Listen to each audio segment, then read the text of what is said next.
back with another episode of the SB2 ROD series. It's a pretty fine day today, at least where I am. Cali weather, it's pretty sunny, no clouds. It's a good day to play Swordburst, I'll say that much.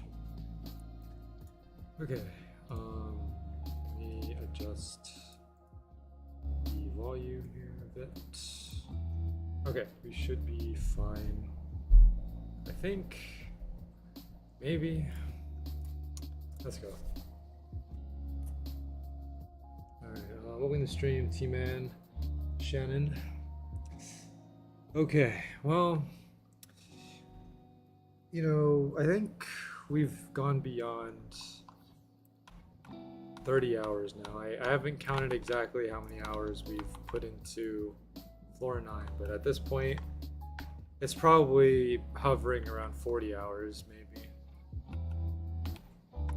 In terms of kills, last time we left off with Mortis at 856 kills.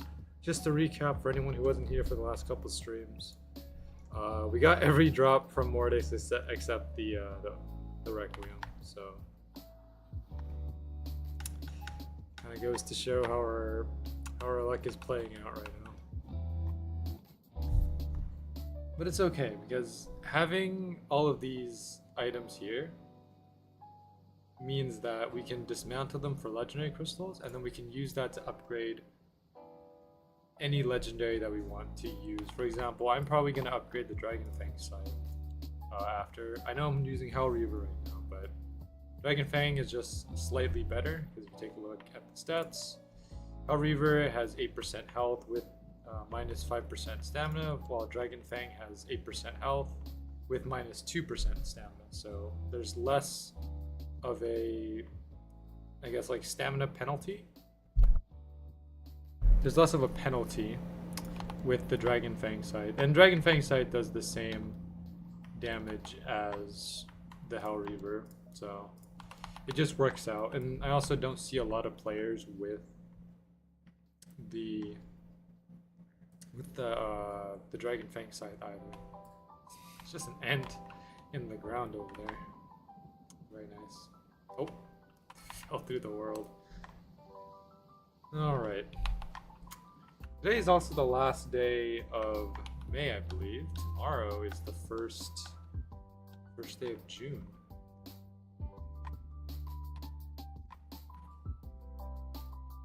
I don't have anything going on in June, I'm just kind of saying. I don't know.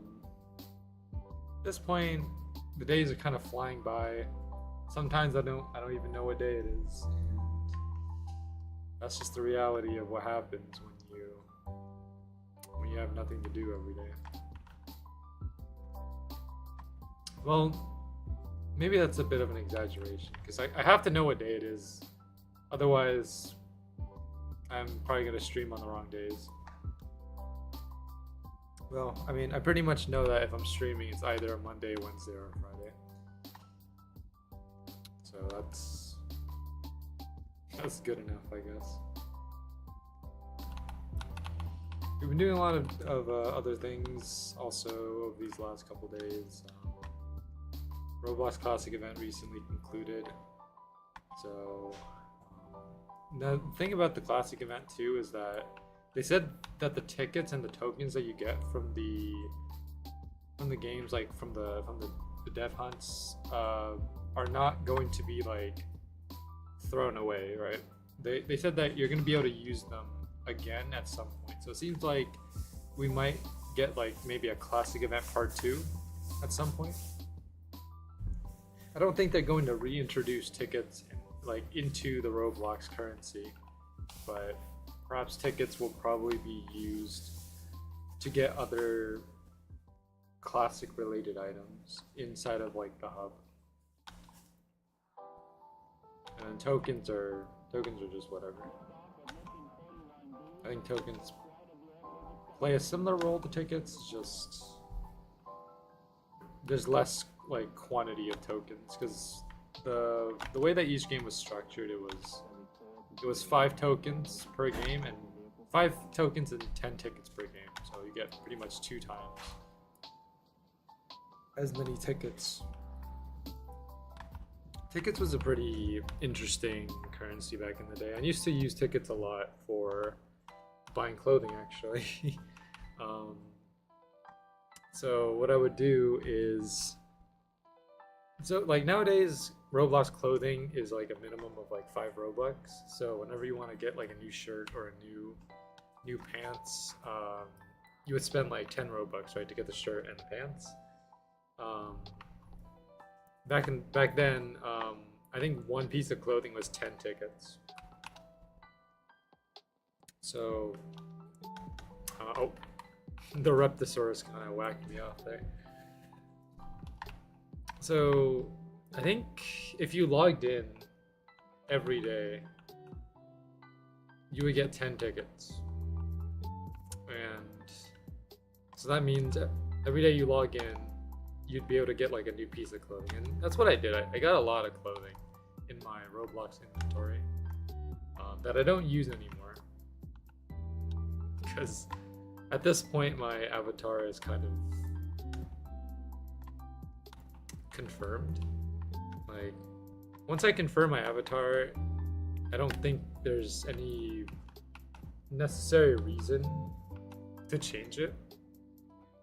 Just because, like, that's the look that I go for. So, I mean, I could change it, you know, like, I do want to go for another type of theme, maybe in the future. For example, like right now we're using like the traditional cherry blossom like Japanese theme for our character, but maybe we might want to try like something maybe like cyberpunk related. The thing is though, there is no, at least from what I was looking at, there isn't really any like good cyberpunk cherry blossom like clothing. So if anything, I'm probably gonna have to make that myself.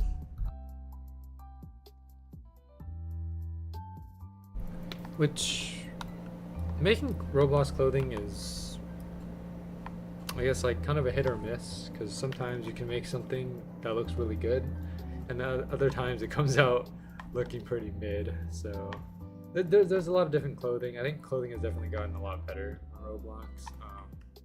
They're better than when it was a long time ago, that's for sure.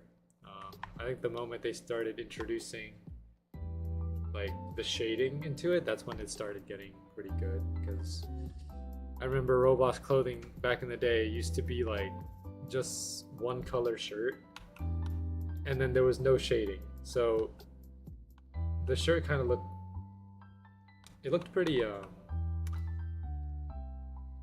pretty simple, is the way to describe it. Nowadays you get clothing like this. You look at Chaos Plate Mail, a lot of detail in it, and there's a little bit of shading on the side. The shading is pretty subtle though. Like I think if you look at Google Images or something, you'll be able to find like a template for the shading. So you don't have to do the shading yourself, but you can always do it yourself if that's how you want to go about it. Like the shading, all it does is basically just darkens like a few parts of the shirt, like maybe because you know whenever you wear shirts, there's going to be like wrinkles, right?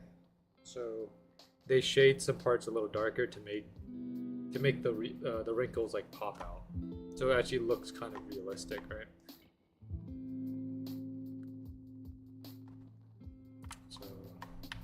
Yeah, I have tried making my own Roblox clothing once, and it is in my profile. If you guys like are able to find my shirts and just kind of scroll through, you'll probably find like clothing that I tried to make, and it's not good. Like there is shading there, but it's not a super detailed shirt. I think it's just a shirt with like a letter on it that's red, and that's it. There's nothing more to it than that.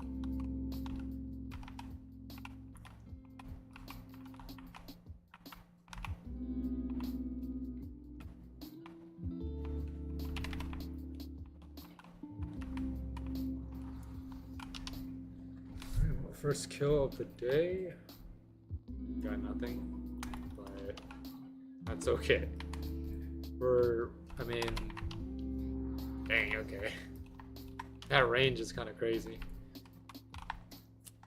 Because I saw my health hit 0, so I started walking away, but then his health is, or not his health, his range is kind of nuts. Some of the enemies in this game have like absurd range. And it mostly has to do with like the hitbox, because the way that Swordburst works, or at least the way that I think it works, there might be more to it than this, but every enemy has a hitbox, and then you know, they have the detection radius where like if you go close enough to them, they'll walk towards you.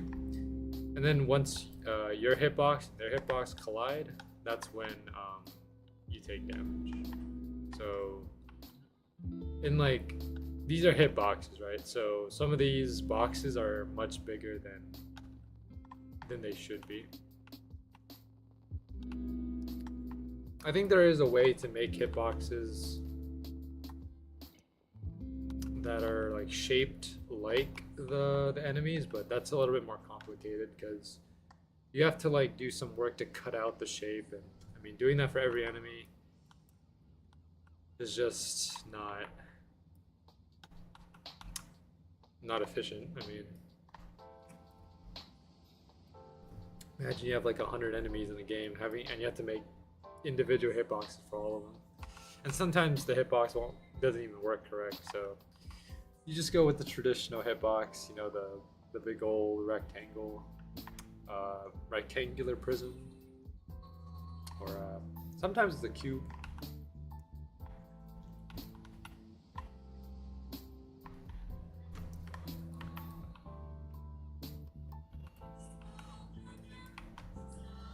I would like to know though, one of the mysteries of Swordburst 2 that I would like to kind of take a look into is like how drops work.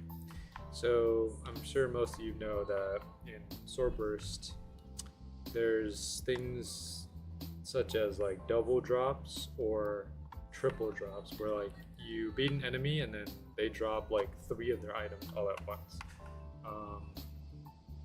My theory on how the drop rates work is that every time that you beat a mob, it will spin like a wheel or run a random number generator for every item that boss has, right?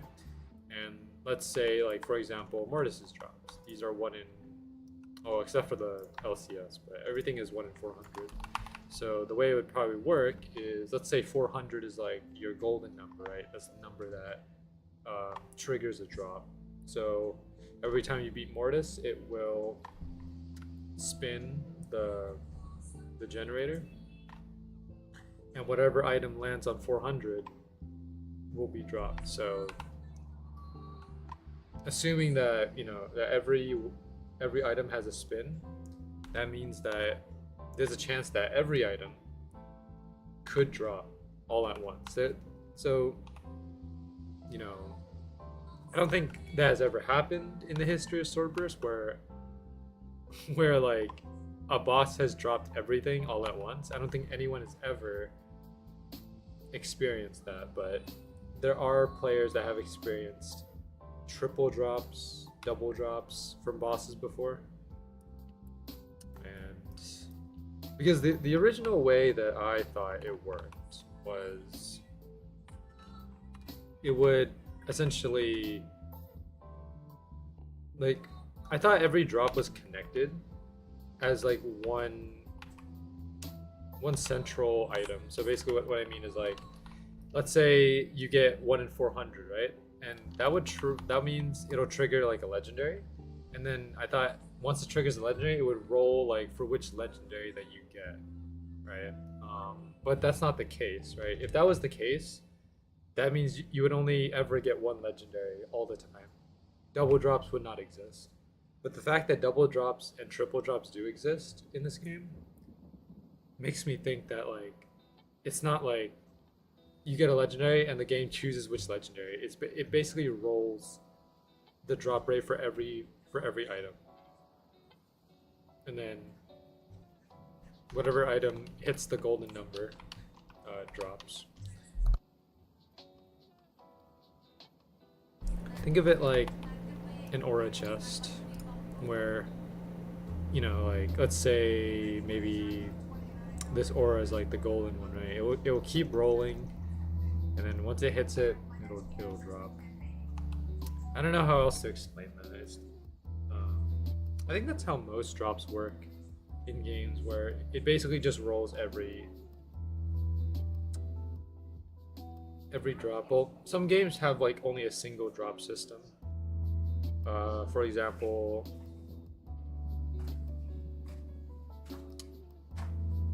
well, I don't think Genshin Impact has a single drop system, because like the thing about Genshin Wishing is that you can end up getting multiple 5-stars in one roll. It is definitely possible. So. I'm trying to think of a game that has like a single roll system where, like, if you roll a legendary, you can only ever get one legendary. You can't get like double drops or triples. You know any games, T-Man, that would kind of follow that system? I don't think.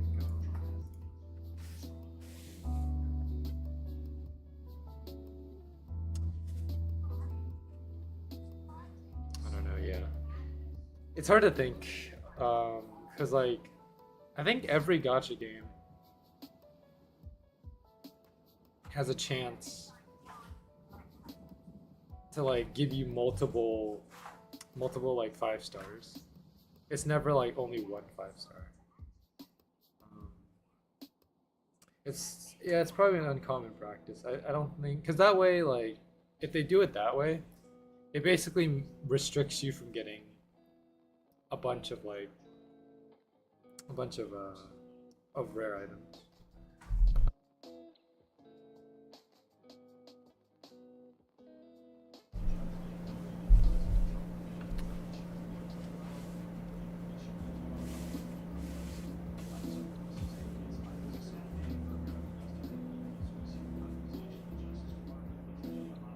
Actually, there is, I think World Zero does it.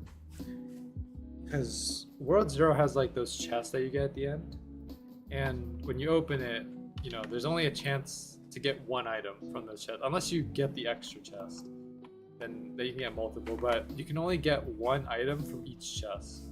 So that means whenever you get an orange weapon, which I think is the highest rarity right now. Well, other than like the 0 weapons, but like if you get an orange weapon, it'll basically roll to see like which orange weapon you get. Or, I mean, it also counts the armors as well. So I think World Zero is one of the few games that has that kind of system in there.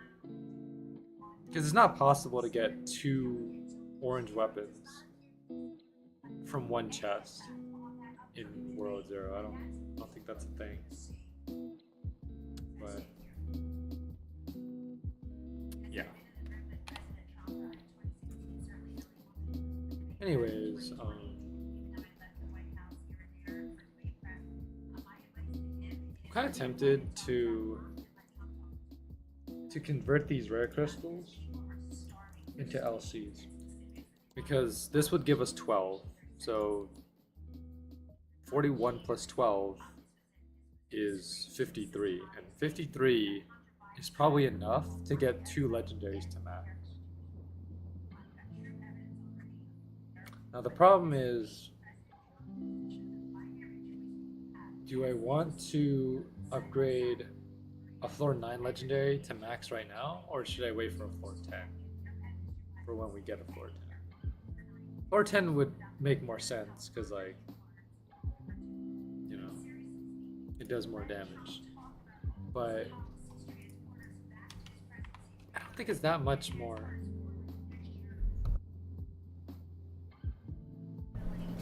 Like from what I remember, I think it was like floor 9 legendary was 2100 damage, and then floor 10 is like 2400, so like a 300 damage difference. I think it might have changed now because that's what I remember in the old days, but let me just be sure. So let's look up a floor 10 legendary. Let's say Retribution.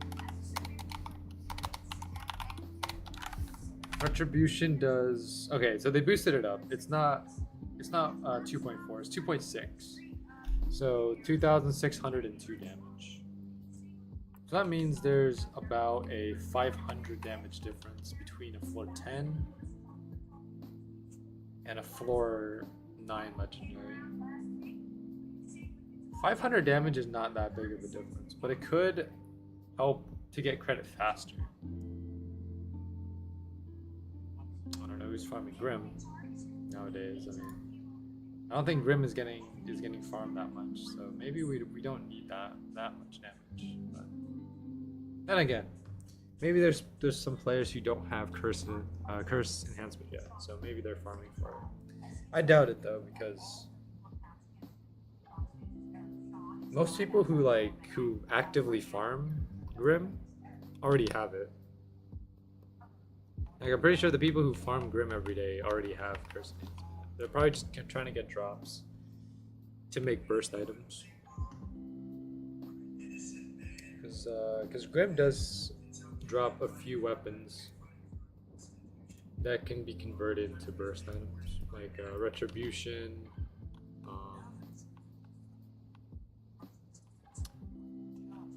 Let me see. I think Soul Render plays a role in something. Dreadnought. I think, let me see. So, Retribution is used to make Void Collider. Seraphic Gaze is its own thing. Faith Keeper is its own thing. Obsidian Shadowblade has its own thing. Soul Render. Never mind. Soul Render is its own thing. Destiny Song. Dreadnought. Okay, yeah. Dreadnought is used to make Tier 2 Spear. Divine Plate Mail is its own thing. Liberator's Vengeance, same thing.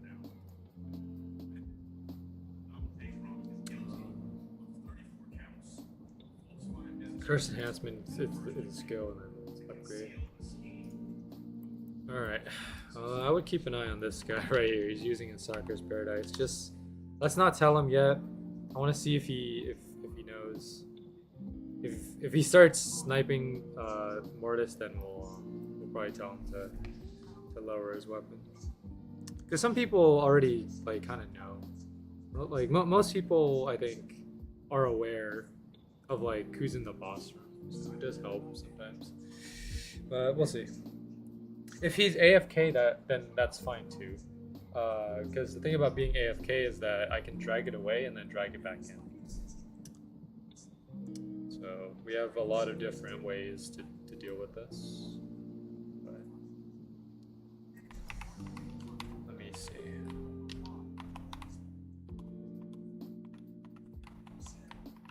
Okay, I need to. I don't know. Actually, I do. I have enough damage. There's enough health left. There we go. Got it. Okay, and then we just finish it off. There we go. I had just enough at the end.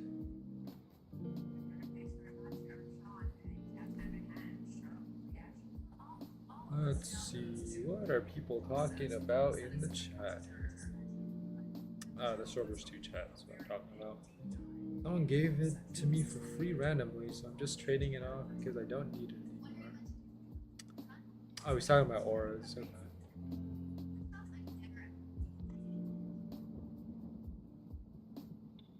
Actually, no, he's talking about permafrost and trading permafrost for auras. Permafrost, I think, is not going for that much, from what I remember. Yeah, permafrost is pretty cheap. It's even though it is a limited item, it's 1 to 2 OML, which is the same amount as like a floor 10, no, a floor 11 tribute. So it's not great.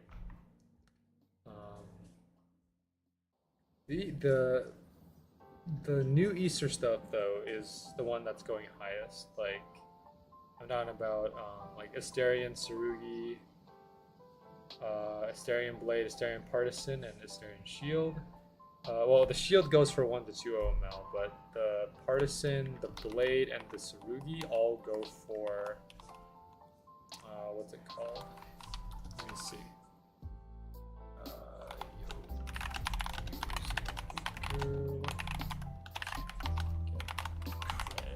Got it. Here we go. Okay.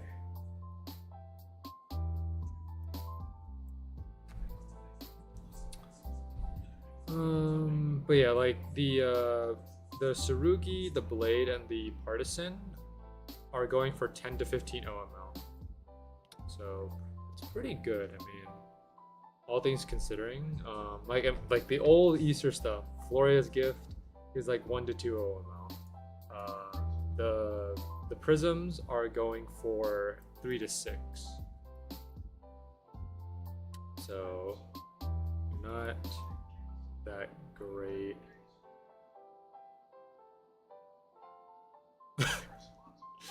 Vampiric Curse. So like there's rapier from the Halloween event 2022 called the Vampiric Curse, and it's going for 1.5 OML, so 1.5 old max legends. I was always confused about what they meant by like a half max legend, but a half max legend is basically just a clean legendary. So it's 1 old max legend and 1 old clean legend. That's basically what it is. Alright, that's good. Never mind. Hold on. I need to get my hits in here. Okay, there we go. Now we can bring it back and we can finish it. Easy. Just like that.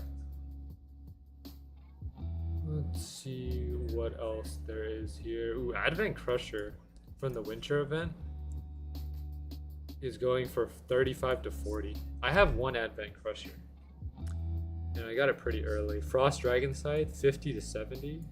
I have 2 of those. Not trading those though. Frost Dragon Scythe took a long time to get. When I remember it taking such a long time to get. For some reason, like I had an easy time with Advent Crusher. But then as soon as we went to Frost Dragon Scythe from like Wintilla, the thing about Frost Dragon Scythe is that you had to find a server that was farming Wintilla. And most of the servers were farming the Advent Crusher boss, Jolrock.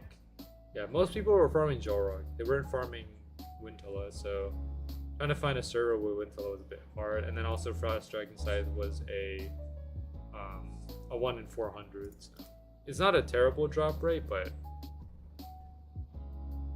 I mean 1 in 400 is kind of a cursed drop rate for me.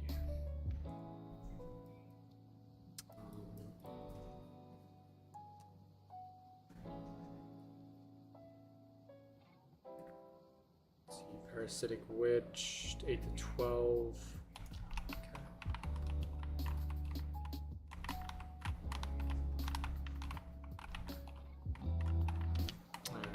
I think we'll switch servers, T-Man, and I don't think we can do anything about him. I already told him. I mean, this guy's okay right here with the spear, but the Sakura's Paradise is not doing it for us. So we're just yeah.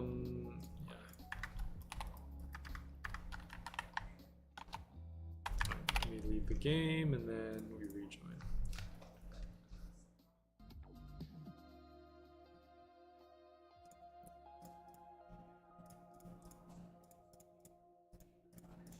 It's fine though, you know, it happens. Some players just want to AFK farm. I can respect it. I mean, I also do that sometimes where I AFK farm, and sometimes I just don't want to have to worry about other players. But the thing about that is, whenever I do AFK farming, I typically do it in a solo server, like such as this one. I typically do it in a server where there's no one else, because that way, you know, I'm the only one in the server, don't have to worry about anyone else being in there. Sometimes they'll join in, and I won't know.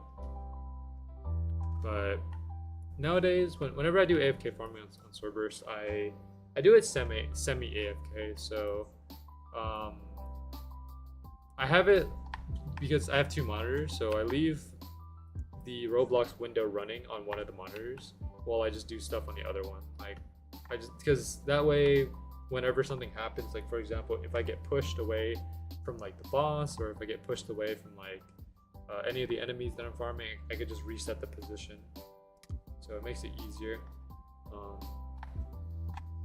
Let's see. Yeah. Another thing as well is that like a lot of the bosses right now don't have, I guess, like you can't really AFK them nowadays unless you have like a really strong party of people and also someone to lure. Like for example, you can AFK Atheon and you can AFK Asius, the Eternal Garden boss. It is possible, but it's not possible to do it as a complete AFK. And what I mean by that is that because they spawn far away from like the pack, you have to have someone there to lure the boss towards like everyone, right? If no one's doing luring, you'll probably never get anything from the boss, because the boss never naturally walks to you because the pack is like really far away. So that's what I mean by like semi AFK. When I farm Unborn, I usually have to lure the boss to AFKs. Yeah, that's basically part of the game, I guess, because like a lot of the bosses right now are just like they don't naturally come towards us because like they're so far away, and sometimes they usually walk away from the players as well. Like they just start walking in the opposite direction of where we are, and someone has to go get them. I do this a lot with Hunter. So Hunter on floor 12, because the Hunter has some items that I need to make tier 3 shield, specifically the Chronolix, which is a 1 in 1,000 drop. So the thing about the Hunter is that you cannot AFK the Hunter. It's not possible to do that because of the way that it walks. So if like the Hunter will push you, it has like one of those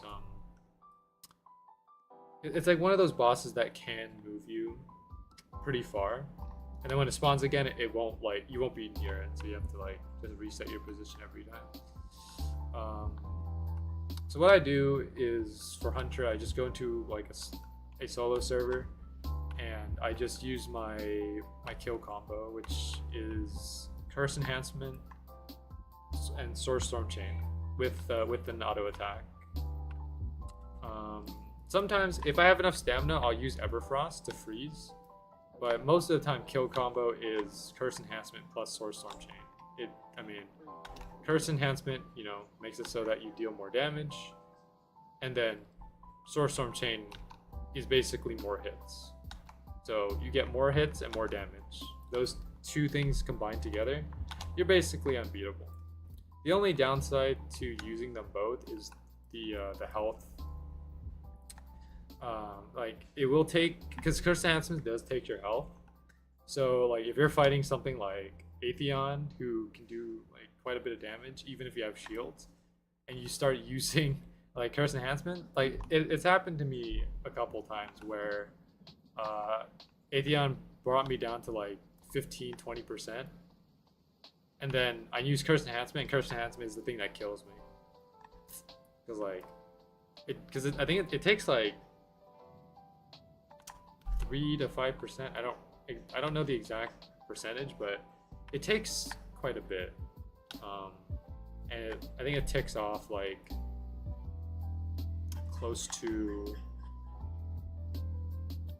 close to like 10 times.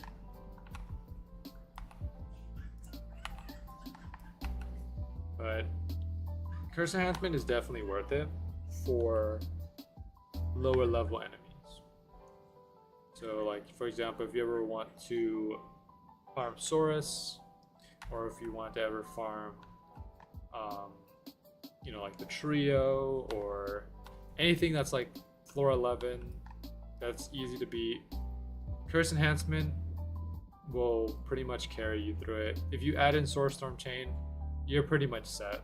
There's, I mean, like those two combos together are just really strong. By the way, T-Man, like were you farming Unborn just for like EXP, or were you trying to get the skill?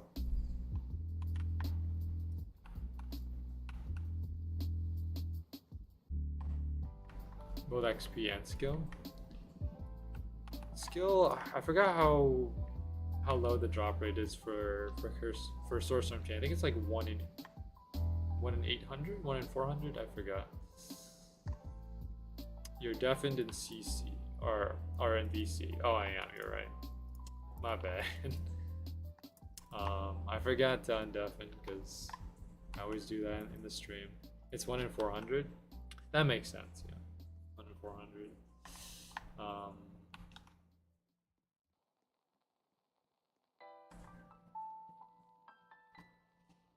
I got another drop from him. Susawano. I think Susawano actually has a lot of demand because people use it to make, I believe, Onslaught, the tier 3 katana. That's quite the demand. I think the highest demand item or ingredient for a burst item is probably Star Cutter, because Star Cutter is used to make the Opposer, the tier 3 two-hand greatsword. And Star Cutter comes from the radioactive experiment, that little green slime in the pit. No one farms there, by the way. No one ever farms the radioactive experiment. I rarely see anyone farming there, which is probably why no one has Star Cutter. So that basically means that because no one's farming it, it means that no one has Star Cutter, and if no one has Star Cutter, that means there's a low quantity, and low quantity means a high demand for it. So got Dragon Fang, nice. Dragon Fang is probably the best sword. Okay. This boss is wasting all my luck. I think, T-Man, you have I think you have natural good luck. It's like Coco's luck, where Coco can go anywhere, farm anything, and still get drops. Like there's nothing that takes away at his luck. He just pretty much gets anything from anywhere. So, you know, maybe you just have natural luck. Can't say the same for myself though. I'm trying to think if there was a game that I played where I have pretty good luck in, but I don't think there is.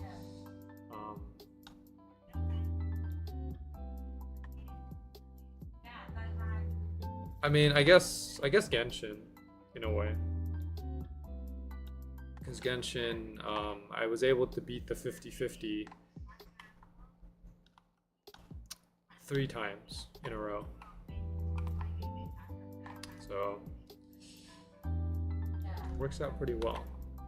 I killed the red trio guy like 200 times, and I'm yet to get his shield. Ooh, okay, that sounds... I mean, that sounds a bit much. 200 times to get his shield. That's like... You sure have probably gotten it by now. No, then again... I don't know. Well, I mean, we'll farm it when we get there. Which, I mean, we'll have to clear floor 10 first, but we'll get there. Let me think here.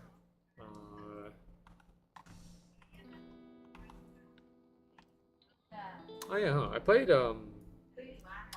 through Withering Waves, Withering Waves yesterday. Went through the story, or a little bit of the story. I like the combat a lot. My favorite part of it, or at least one of my favorite features, is the fact that you can wall run up walls. You don't have to actually like physically climb it. So that like speeds up a lot of the climbing process a lot. And being able to use echoes is probably like using echoes is pretty good. It's basically like an extra, a bonus effect, bonus attack, or some bonus stuff. I'm still playing it on the EN voice acting. It's all right, you know. Like I can kind of see what you mean, T-Man, by like, you know, it's not you know there, but I don't know. I think it's okay. It's all right. I think I'll keep it on the EN voice acting just because I don't know. I guess I have a thing for mid-level like voice acting. Like it's funny to watch voice acting that's like kind of goofy, you know? It's kind of funny. I'm not saying that like Wuthering Waves has like goofy voice acting. Like it's good for what it is. That's what I'll say. Uh-oh. Oh boy. Okay. That was a close one. Alright, 840 well obtained. 840. Something about that number is sticking out to me. 840 vel? Where have I seen that number before? I mean, it could be the fact that 840 is 2 times 420. 420 is a funny number. So, yeah. Okay, checking our kills also, we're at 865. I also have to make the poll as well. Start a poll. Which item should I delete next? We got Reaver,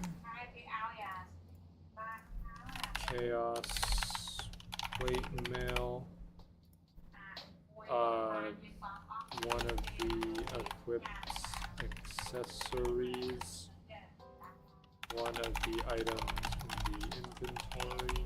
Okay, that's that. Alright, have fun.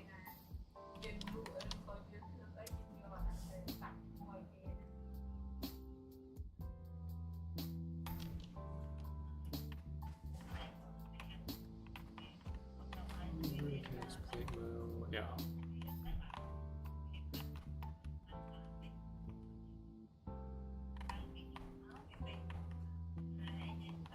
I think I should just put this poll up in general, like even if we're not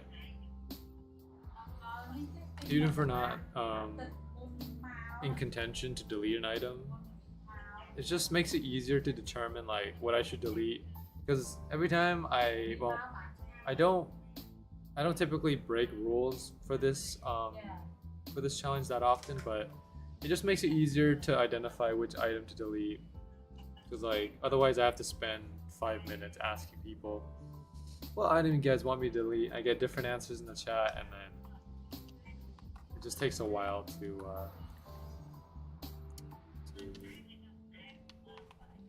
figure it out.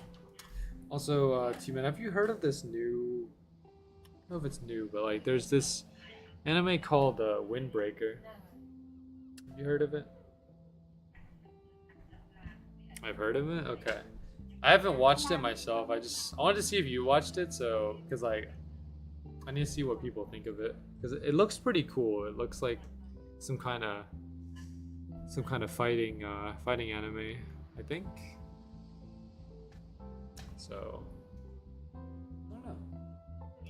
Looks pretty interesting.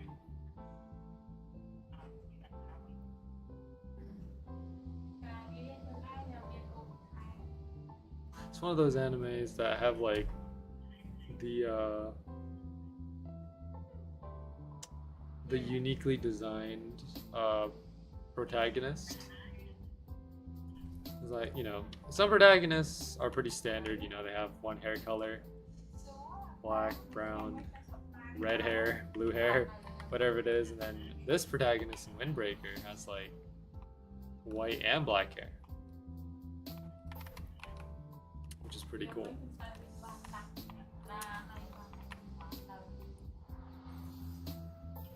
I don't think I've seen any protagonist that has like stood out more like a sore thumb than like Yugi from Yu-Gi-Oh. Have you seen Yugi's hair? Man, he's kind of wild. His hair is crazy. Yeah. Oh, you know who does stick out with his hair? Josuke. I mean, the thing about Josuke is that it is about his hair. It's very emphasized about his hair. The thing is too, in the live action for JoJo's Bizarre Adventure,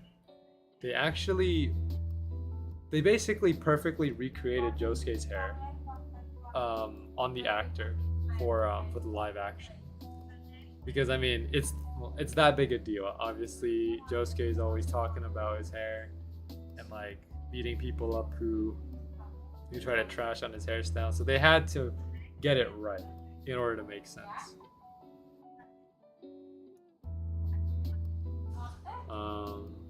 And then obviously there's like other things that they have to make exceptions for. Like, I don't think it's possible. I mean, it is, but like it's hard to recreate Koichi's hair, because like in the anime it's like gray and like I don't know. It's got like this kind of slick back style, I guess. So it might be a bit hard to recreate that. Let me search him up though. Koichi from JoJo. Yeah, it's got like this weird most of it's slick back, and you got like two strands that are coming down in front of him. I mean, they got his slick back right in the live action. It's just that it's not gray. Kira's second hairstyle would be hard, maybe. Yeah, dude. Oh my gosh. You're talking about like when he turned into Kosaku Kawajiri, right? Yeah. Dude, that's like he's got everything going on there.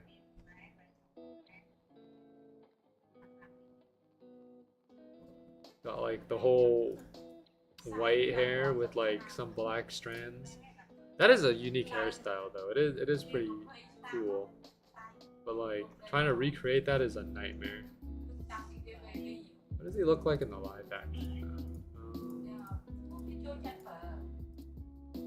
Is Kira in the live action? I don't see an image. I don't see a picture of his actor in the live action. Maybe he wasn't there. That would be kind of strange if they made a live action for part 4 and don't include Kira, who's like one of the main villains, if not the main villain of part 4.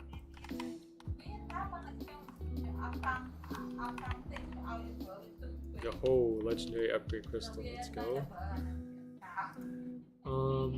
Let's see here. Kosaku. Yeah, here we go. Kosaku Kawajiri.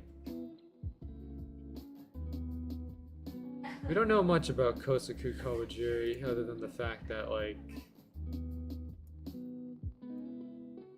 that his face was stolen by Kira. Kira wasn't in the first part of part 4, so they might have not gotten to it. Yeah, you're probably right. Because part 4 started with who was the first villain of part 4? Like the earliest villain that I remember is like the water guy.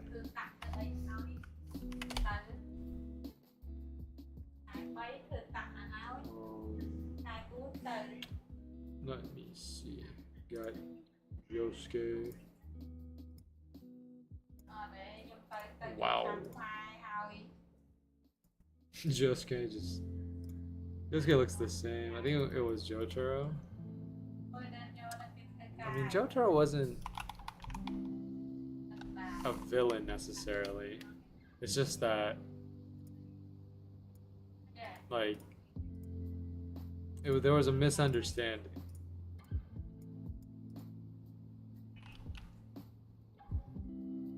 But Jotaro does have drip though. Dude, Jotaro got more drippy like as he aged. Started with like his whole like black uniform, and then he went to a white one, and then all of a sudden, like part 6, he just, man. You see his part 6 like outfit? It goes nuts.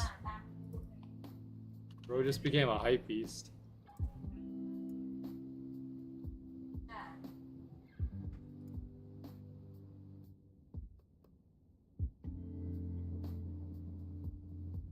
Dude, he's 40? Jotaro is 40 and he's like, he's popping with like this outfit. There's nothing wrong with the outfit, by the way. I think it looks really cool. But I'm just saying, like, he started normal with like a black jacket and a hat with some like belts and like, you know, black pants. And then he went to like a white outfit. And then all of a sudden, it just started jumping to like gold pants, a purple jacket with a white shirt, just a whole entire new outfit with like the most creative colors. So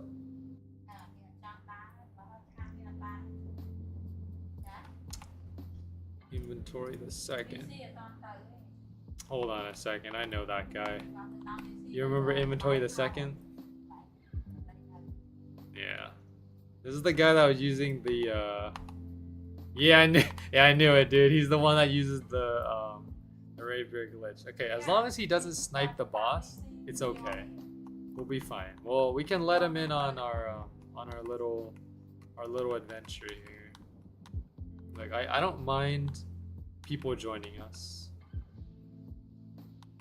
Like I start minding once they start like sniping the boss and stuff. That's the thing.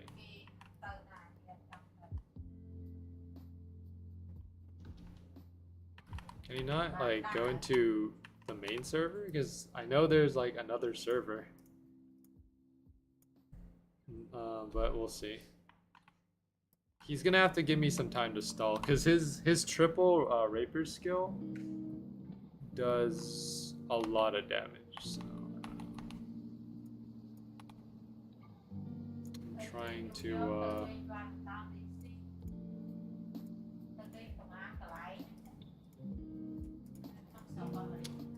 make sure that I get my credit. It's fine, like, because whenever there's a stronger player like in the server, what I tend to do is do like a setup where like I get my credit and then I drag it to them. It's the easiest way to like for both of us to benefit.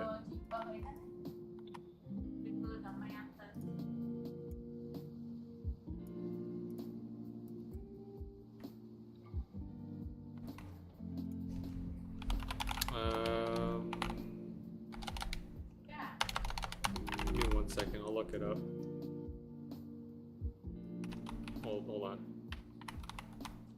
Okay.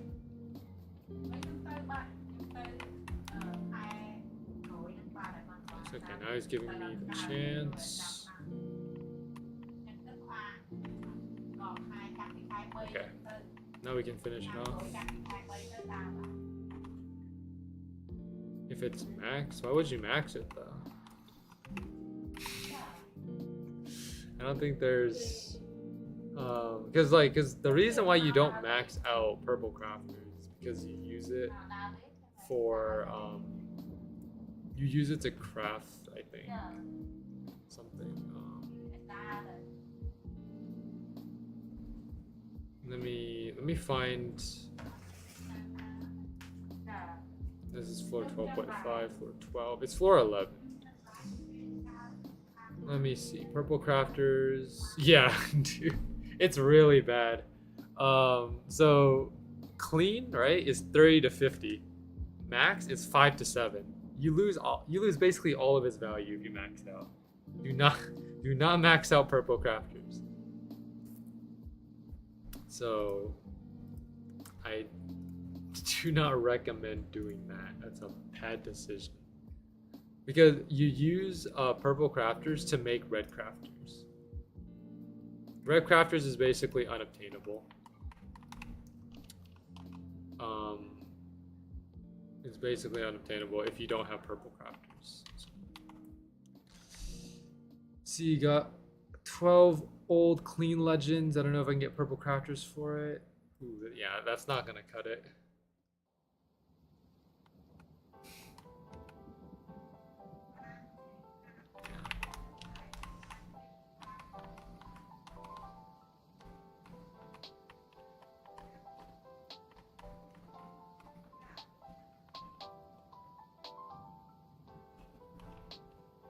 Okay. We got Dragonworth. This Dragonworth is like DSR?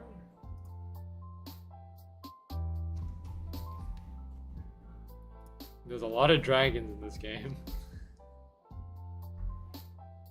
Oh, Dragon Fang. No, Dragon Fang is not OML.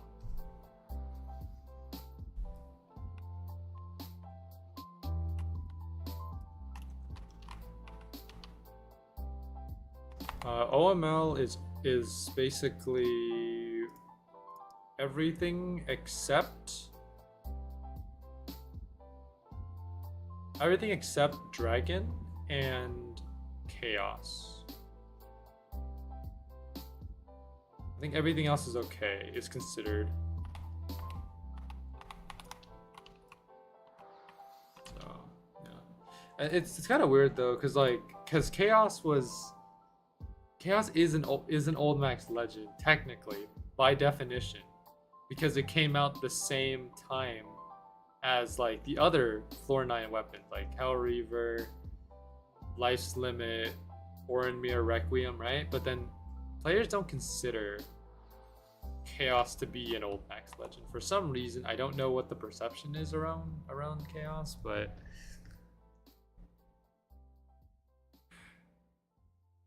it's kind of weird though. Dude, look at this damage. That is crazy damage. Takes out 2 bars with like 2 Rapier skills.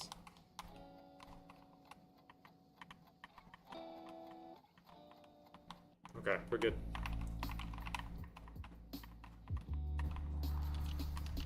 $526.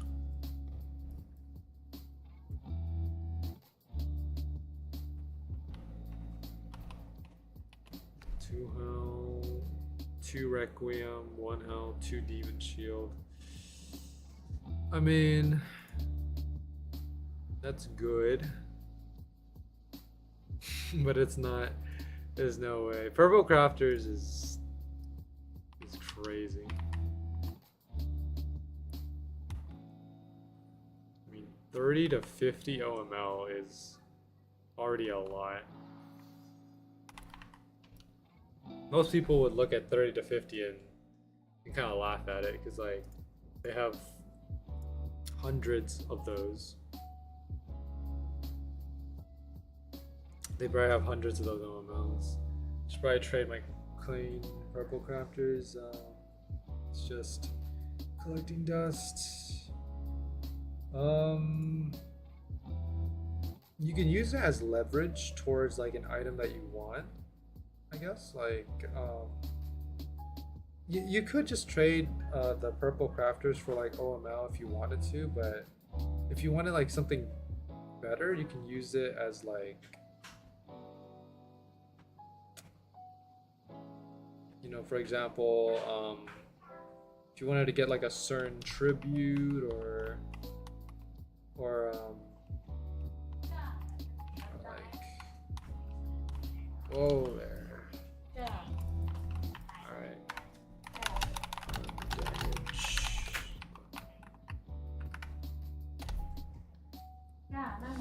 Okay. That sounds very suspicious, man. Can I see it in trade? So, yeah, I would not risk trading with someone that that you don't know that well. I mean, for all I know, I mean, the evidence is right here. He's using like a rapier exploit. Attempting to trade with them sounds like an iffy move.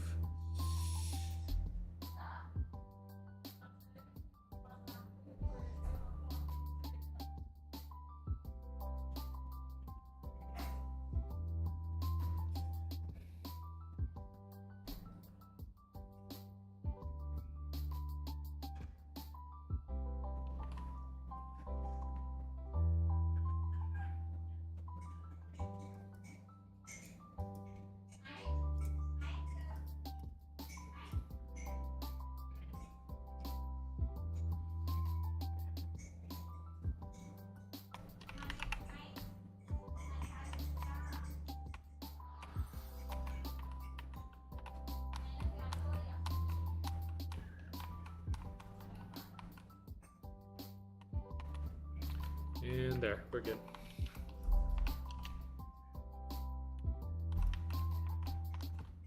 Okay, 405.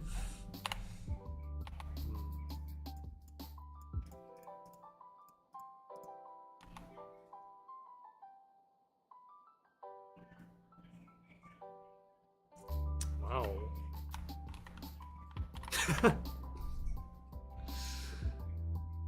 Oh man. It's clipping in itself. I mean, yeah.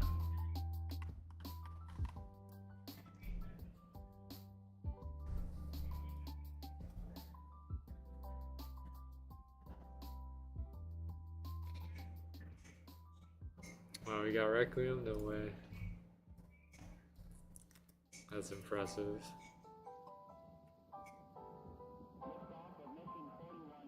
Kudanai? Kudanai is pretty epic. I think the guard here. Where's Murasama go? They had to get rid of it because of copyright. Because I mean, it is like Murasama is like a direct reference to Metal Gear. So I mean, then again, they literally have like weapons from Seven Deadly Sins in this game that are direct one-for-one recreations that have not been like taken down yet. Surprisingly, I have no idea why, but like I don't know. I'm gonna overcharge someone. Oh man.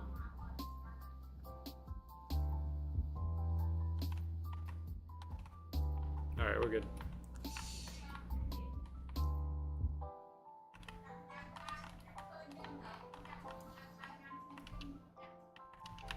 $612. Val. The memories. They haunt me.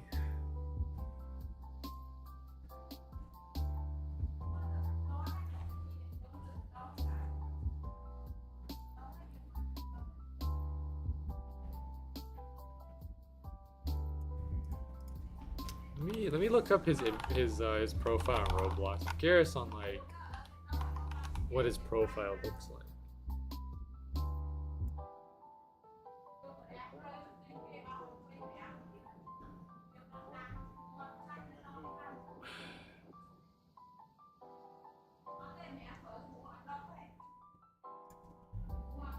Is it this guy's alt account? Because he only has one friend. And it's like some kind of... So the account that you're seeing right now, T-Man, in front of you, this account was created 9 days ago.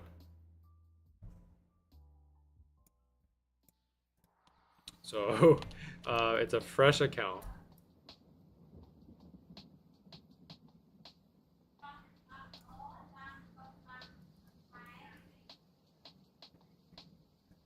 "13 legends dropped from this boss. 1, 2, 3, huh? All clean and fresh." Oh, he's talking about his drops. Okay, I was kind of confused for a second. I was like, dang, 13 drops from Mortis? No way. 58 scrolls.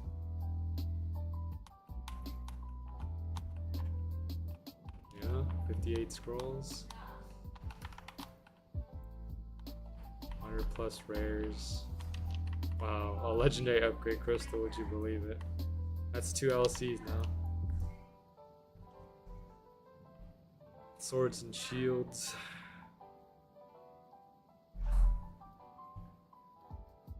That's great, man, you know.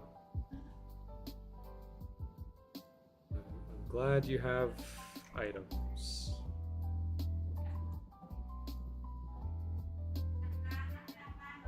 I mean, what can I really do, man? Like, you know,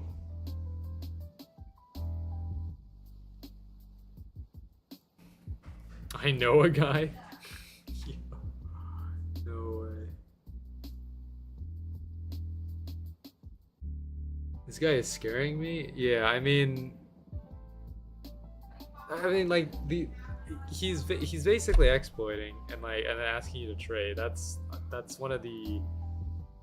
I feel like that's like a very sus move, you know, like. I don't really trust anyone in this game. Like, even if they're like trusted by the community, I can't like let my guard down. I have to always stay alert with everyone that I trade with. This is why I don't trade a lot with like people that I don't know with. Or I rarely ever trade with unknown people. Unless they're giving me something that I need. Like, for example, that one time where Coco hooked me up with a guy who had a spoon, and I wanted that spoon because I missed out on getting it. That was that was the most recent trade that I did with someone that I wasn't familiar with.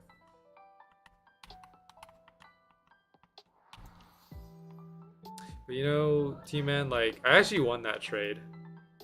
So at the time, right? At the time of the trade, if you add up everything that I had, I basically overpaid for the spoon. But later on, and I mean like a week or two later, I won the trade because I gave him green crafters and some other items. Green crafters dropped from 50 OML to like 20. So it lost 30 OML in value during that time. Or not during the time, but like after the trade was completed. So I overpaid for a bit, and then afterwards I ended up winning the trade. So yeah, green crafters surprisingly was up in value for a long time, and then all of a sudden it just started dropping. I don't know what to say. You know what'd be the funniest move though? Like, so you said you know a guy, and then like it'd be funny if you said I know a guy, and then BGM shows up, sees this activity, and just bans him from the game. Dude, I know a guy. Oh really? It's this guy. The BGM just shows up, and then poof. But that storyline is a bit is a bit tough. I don't like the way he said that. See you later with a bunch of R's and some dots. That's kind of sus. Okay, well that's good though. Okay, it's fine that he left. You know, now he's not dealing a bunch of damage to the boss.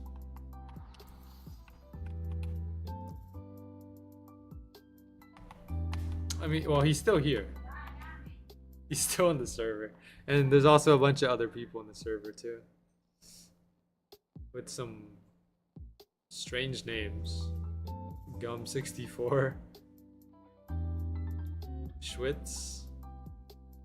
I don't know. Those types of people always freak me out. I mean, yeah, it's understandable because, like, you know, it feels like they're trying to bait you into something. He's the type of guy to get salty you aren't doing what he wants and tries to get your account. Yeah, I mean, it has happened in Swordburst before, where, well, I don't know if this is like still a thing, but like the reason why I don't trade with people a lot is because there's like cookie snipers. Like there are tools that you can use in like Swordburst trading where you can like take someone's cookies and then just grab their account like through trading. I don't know if that was a real thing because like all I did was I heard it from like other people, but I've never seen it done before, so I can't say for sure if that was a real thing. But I'd rather not take the risk of it happening if it is like real. So it's whatever.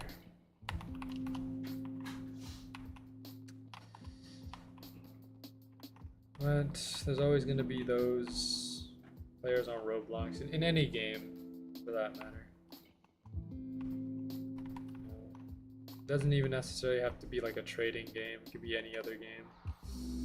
They will try to take advantage of people. You just gotta stay resilient, you know, and just be wary. Just be careful of people. You really think about it, there's probably, you know, like some kind of black market on Roblox. Well, I mean there is, like, but I guess what I'm saying is like there's like a dark side on Roblox, like you know, the deep web, right? Like where all the bad stuff happens on the internet. There's probably that kind of side on Roblox where things are like people are engaging in like some like twisted stuff on Roblox.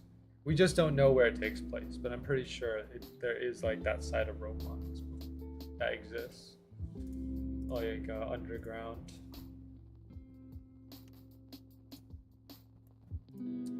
But regardless of what happens, I think as long as you don't get yourself involved with them, it shouldn't be a problem.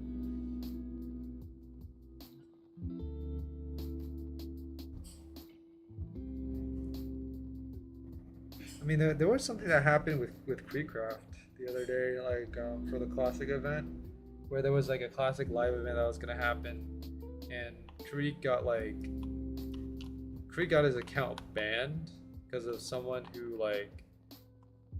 basically mass reported him or used like some kind of, I guess like some kind of exploit to mass report him and then got him banned 1 minute before the live event, so he couldn't take part in the live event.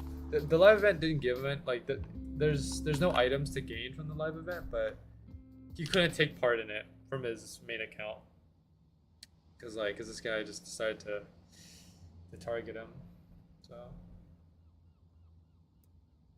that's why. I'm pretty sure Creek has like the highest level of protection on his account. So I mean, if it can happen to Creek, it can probably happen to anyone. But Creek is like more noticed or more high valued in the Roblox community, so he's more likely to be targeted. if you don't have any, I guess like if you're just a random player, then your chances of getting targeted are very minimal.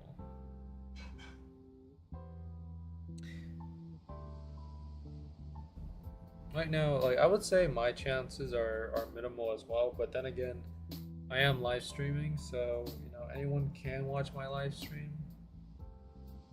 So the chances of me getting targeted for something is a bit higher than the normal Roblox player.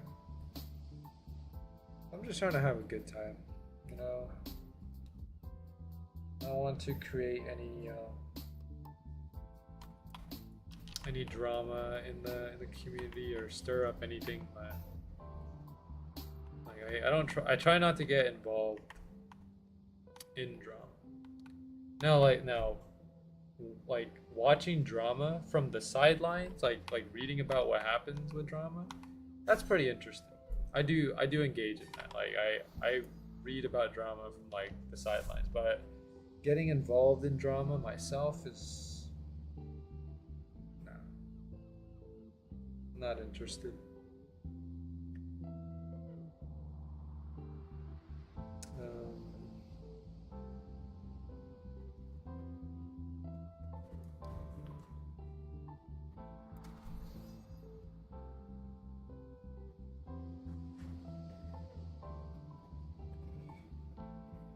And I like to think that, you know,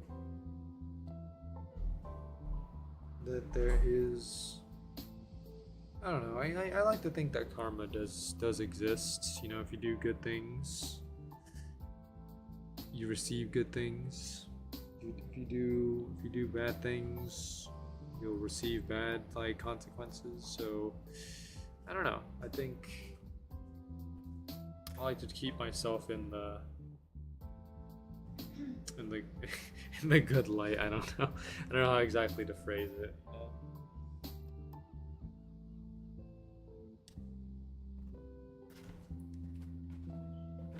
Anyways, moving on to our next topic here. I'm talking like this is a podcast. I mean, it can be a podcast. Cause like every stream, I just talk about random things that like come up sometimes. What will our next topic be?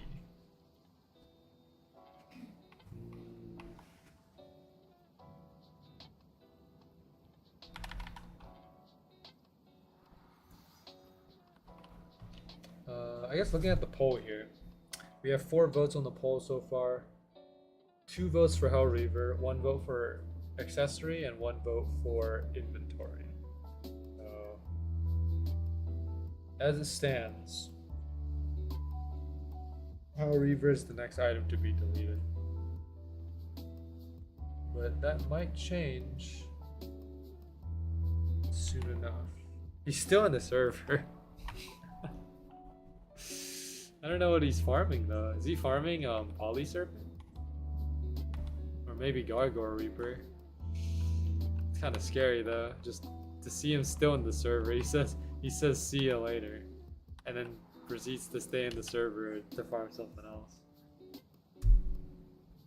As long as he doesn't show up in the boss room again, that's fine with me.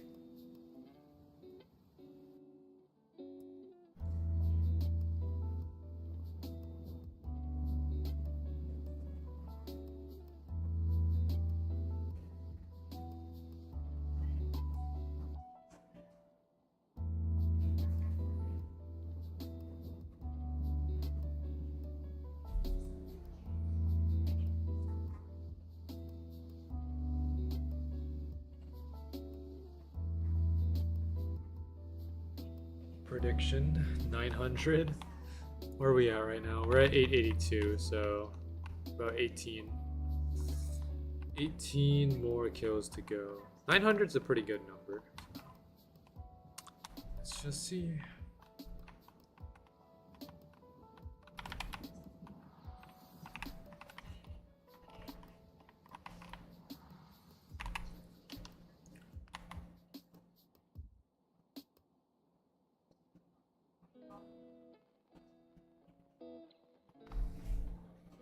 What do you think the number will be for curse enhancement? I'm gonna say 215.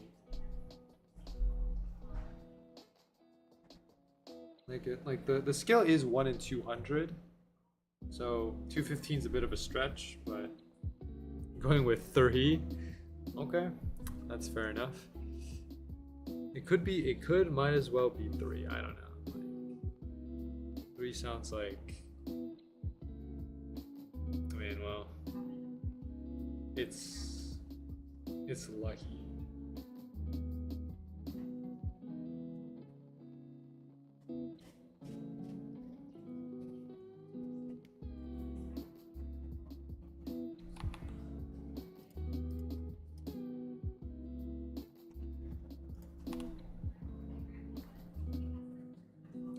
Thinking about whether I want to get looter to max level in Swordburst.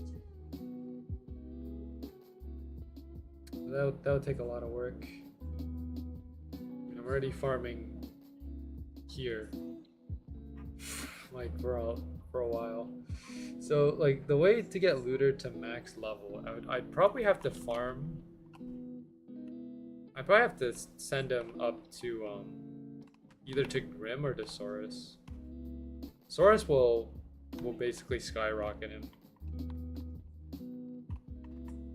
to 300, and then after that we can probably try to get Atheon worked out.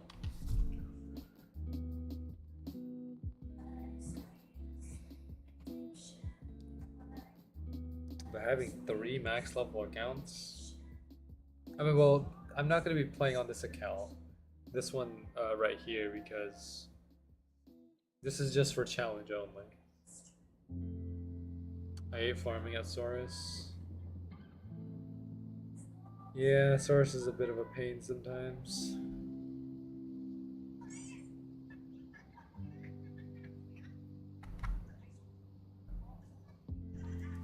He's a big pusher. Yeah, I think like Saurus just kind of. Sometimes Saurus just walks away and just dies. Like I remember him walking towards the teleport and just exploding. It was really funny.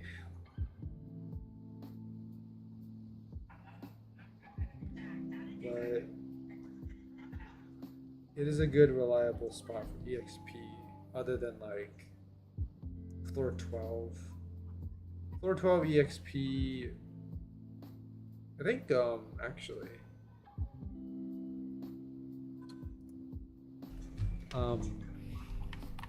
let me just verify this to be sure. Might just farm unborn? That's fine, yeah, you can do that. Who gives the most EXP? EXP is pretty good when there's people there. Yeah, that makes sense. I would assume so, because like I think people farm unborn to try to get either drops to make burst, the source storm chain skill, or just EXP. I tried Hunter, but the guy I found there had stick. Oh wait, how much does stick do right now? Did you see? It's like 138k. Jeez, man. Have they updated stick on the wiki? Okay, yeah, they did. They did update it. Okay, 138. It's been jumping around. I mean, like at some point, it dealt 600,000 damage. Now it's 138. That is. Oh man, but trying to get stick is another story. I don't think I'm going to bother with it. It's, man, 1 in 100,000. I don't think so.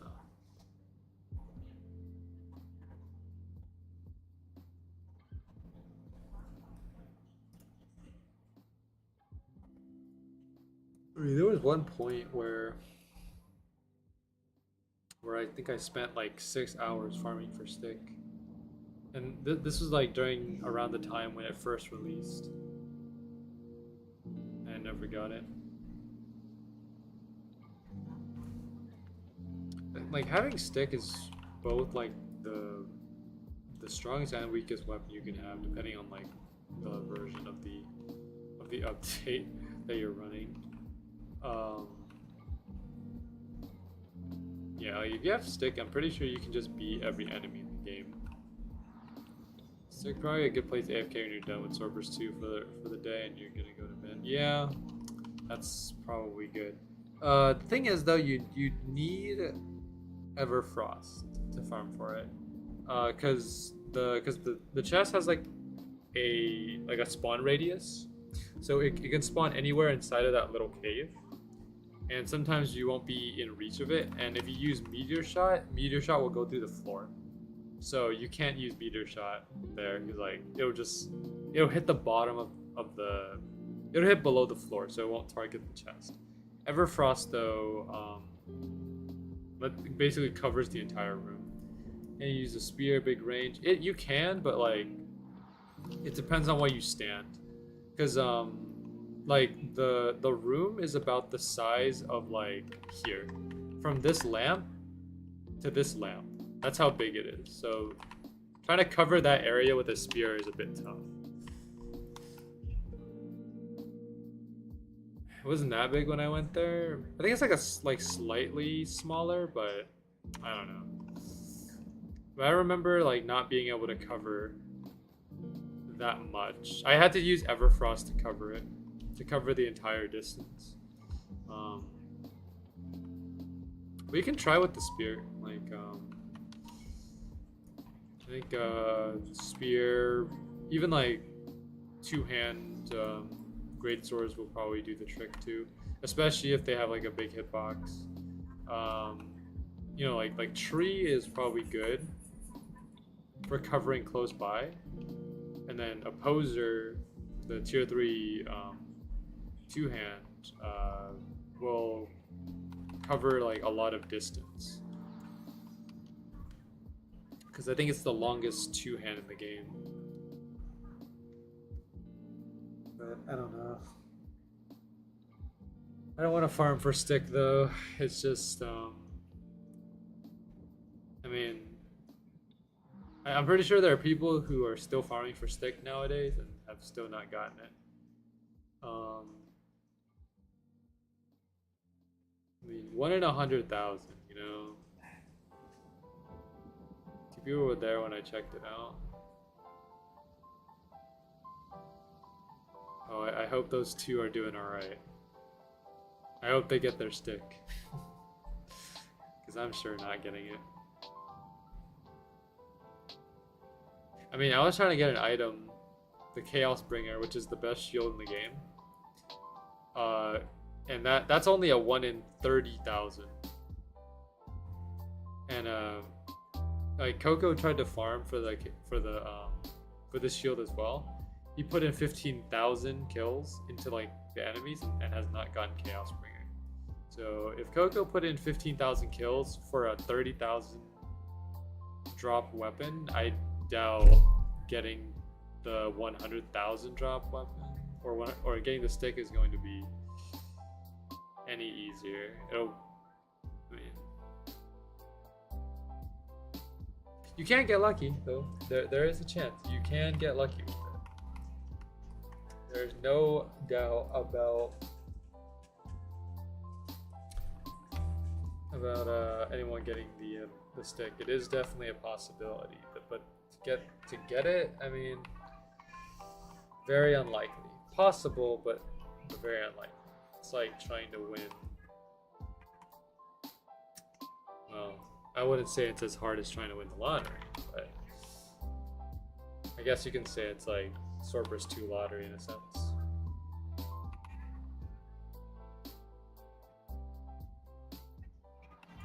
If I can avoid losing a 50-50 in Genshin for a year, I can do anything. Well, you know, go for it. Let me know how it goes.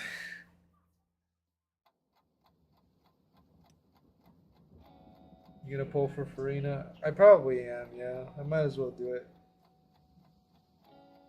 I don't have enough primos to. I don't think I have enough right now to do 290 pull. I have enough to do 190 pull, but then obviously, you know, that's a bit of a risk because if I lose the 50-50, I have no way to come back. So, because usually when I'm building towards a character or like trying to pull for a character, I always have safety pulls. So, like for example, when I was pulling for Nervalet and Kazuha, I had a total of like 290 pulls, which is way more than enough to guarantee it. I managed to get out of that. I got Nervalet, I got Kazuha. Unfortunately, though, it didn't give me the weapon, and the weapon is a 75-25, and it gave me Primordial Jade Spear instead of, because the thing is, like, I would have taken any weapon. Like I would have taken like either Nervalet's weapon or Kazuha's weapon, because I was pulling for both of them, so it wouldn't have mattered which one I got.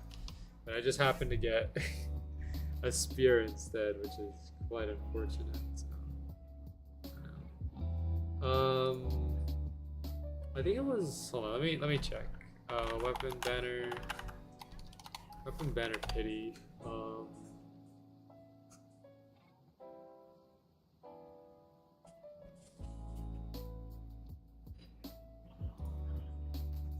Let me check us for a second here. Yeah, it's a 50-50 for characters.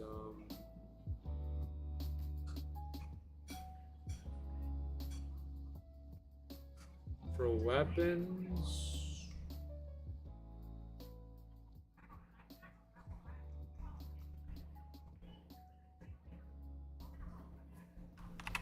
let's see here if I can find the weapon pity.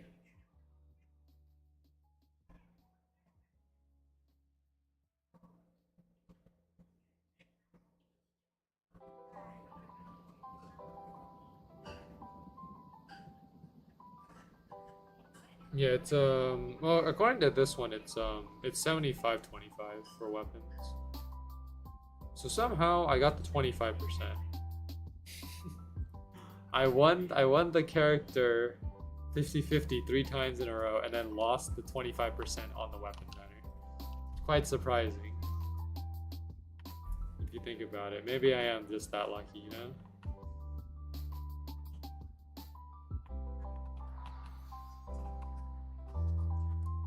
I don't have enough to pull for Farina's weapon though. So, and Farina's weapon actually looks kind of cool.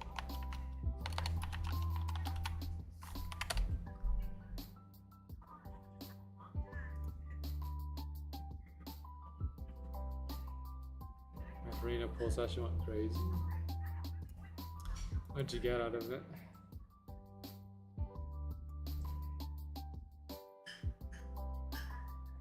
C1 R1 in 10k primos. Yo, that's crazy.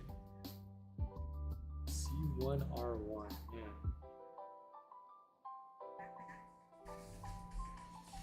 I would love to see the day where I get 2 5-stars in one pull. But we'll see. My Archon pull is always crazy. I always get double 5-stars. Nice. I'm pretty excited for Notlin. I think Notlin's coming in the next patch 4.8. So pretty epic.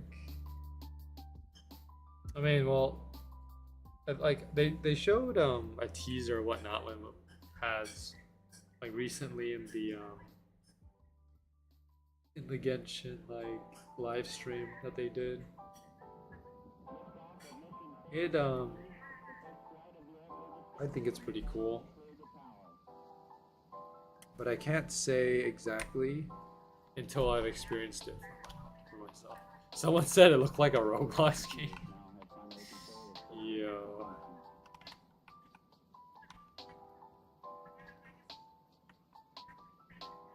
That's kind of funny. Imagine Roblox collaborating with Genshin. But then again, every time like Roblox has done a collaboration with like another game, like for example, like the Sonic collaborations are okay. They're not great, but they're not like terrible either. I just hope it's not something that, you know, that's like a simulator. Like I want an actual game that I can play. Because the SpongeBob collaboration is just a simulator. Because like all you do in the SpongeBob, like the SpongeBob Roblox collaboration, all you do there is it's like basically like Pet Sim. You get like a pet, which is, you know, a SpongeBob character, and then you use it to like defeat these objects to get coins, so that you can roll for other pets to progress, to get more coins to roll for other pets. That's essentially what the SpongeBob game was. I had to play it twice because of the hunt, because they included the SpongeBob game in the hunt for Roblox. I had to play it twice to clear it on my main and looter as well. It was not a fun experience. The auto attack, I think, didn't unlock until you reach like area 3. So I just had to sit there clicking on like the objects. And just, man.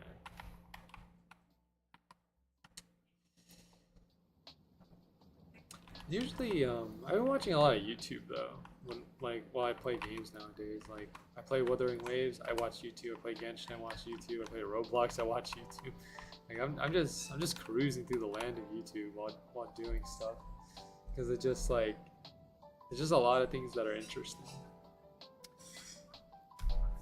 What do you like to watch, T-Man? What's your YouTube content? What's your go-to YouTube content?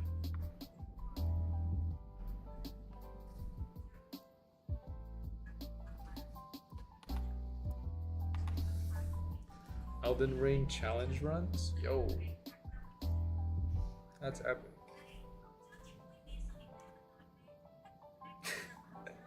I like how you said Elden Ring, and then all of a sudden I see silver, like it's because I have silver in my Steam friends. He just hops on Final Fantasy. It has nothing to do with Elden Ring, but it's just funny. It would have been funny if like you said Elden Ring and then someone just started playing Elden Ring at that moment.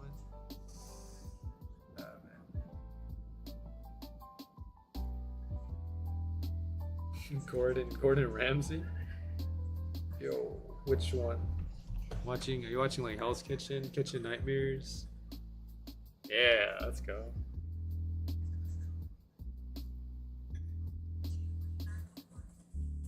Dude, like I feel like Kitchen Nightmares has to be like scripted in some way, dude, because like the thing is always the same. It's like the chefs that are like overconfident about their food. Gordon comes in, your food sucks, and then they get mad, and then at the end of the episode they're all happy. It's like it's the same formula for like every restaurant. They usually aren't actually, yeah, that's the thing, like so because if you actually look at like the news story, like for what happened to the restaurants after Gordon left, some of them like go down under. They just go out of business, and then all the help that Gordon put into it just kind of fades away. Oh man.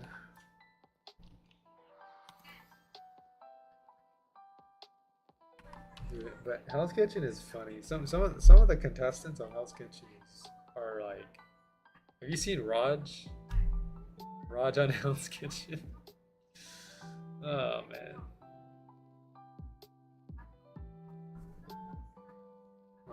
Raj is like Raj is a mood.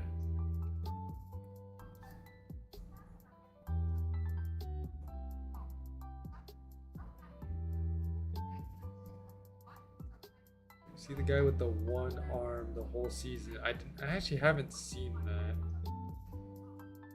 Was he good? I figured as much. Yeah, people probably thought like he wouldn't make it with one arm, but then like people just clutch it. I think there's also been like some people on like MasterChef that have disabilities that have like gotten pretty far. Like I think there have been like blind contestants before.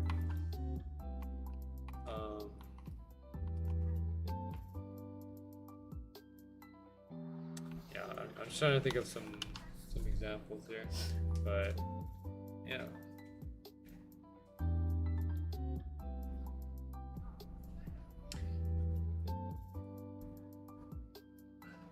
I remember this one line from Hell's Kitchen though. This one line.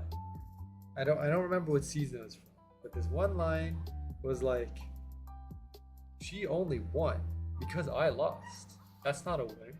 That's not a winner." And like the comment section on that one line went berserk.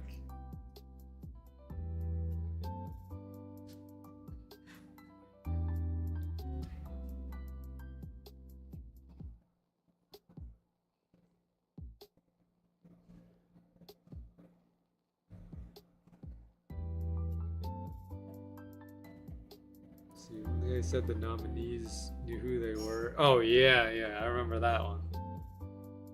Dude, people are so like confident on like Hell's Kitchen or MasterChef. Like they go in with their like I know confidence is important when it comes to like cooking and stuff, but I feel like too much confidence eventually derives into like arrogance and stuff. And then they start arguing with the chefs. That's always fun. Cause you get this intense like thing where the music just starts hitting, and then like.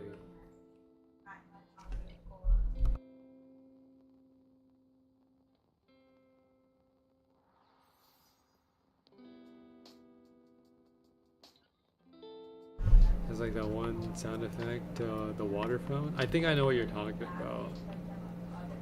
Yeah, dude, oh man, dude, Gordon Ramsay is man. He's a character. That's all I'll say. He's a real character.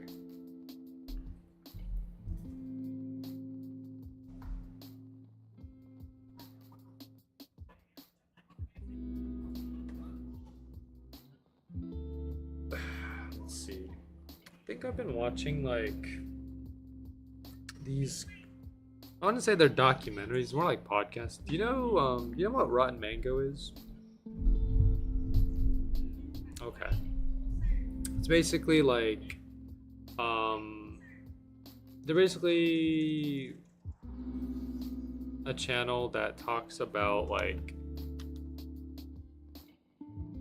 underground real life stories that happened in Asia. Like we're talking about like crime stuff, right? Like I think like people going missing, buildings collapsing, like accidents like like cruise ships sinking and stuff.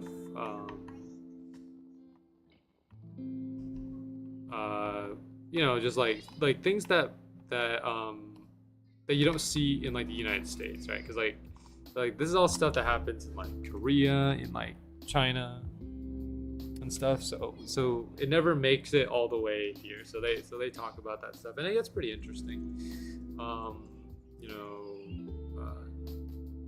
just the way like they narrate the story. I don't know. It's pretty interesting. I usually watch other people react to them, cause like I don't know, seeing people react, and then I react to them is like it's funny.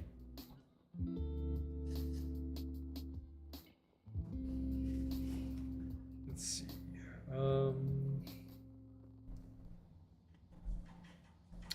I watch a lot of VTuber news as well. Like things that just happen in the VTuber space. There's a lot of things happening with VTubers nowadays, especially those agency VTubers. There's that one company, you know, the big bad.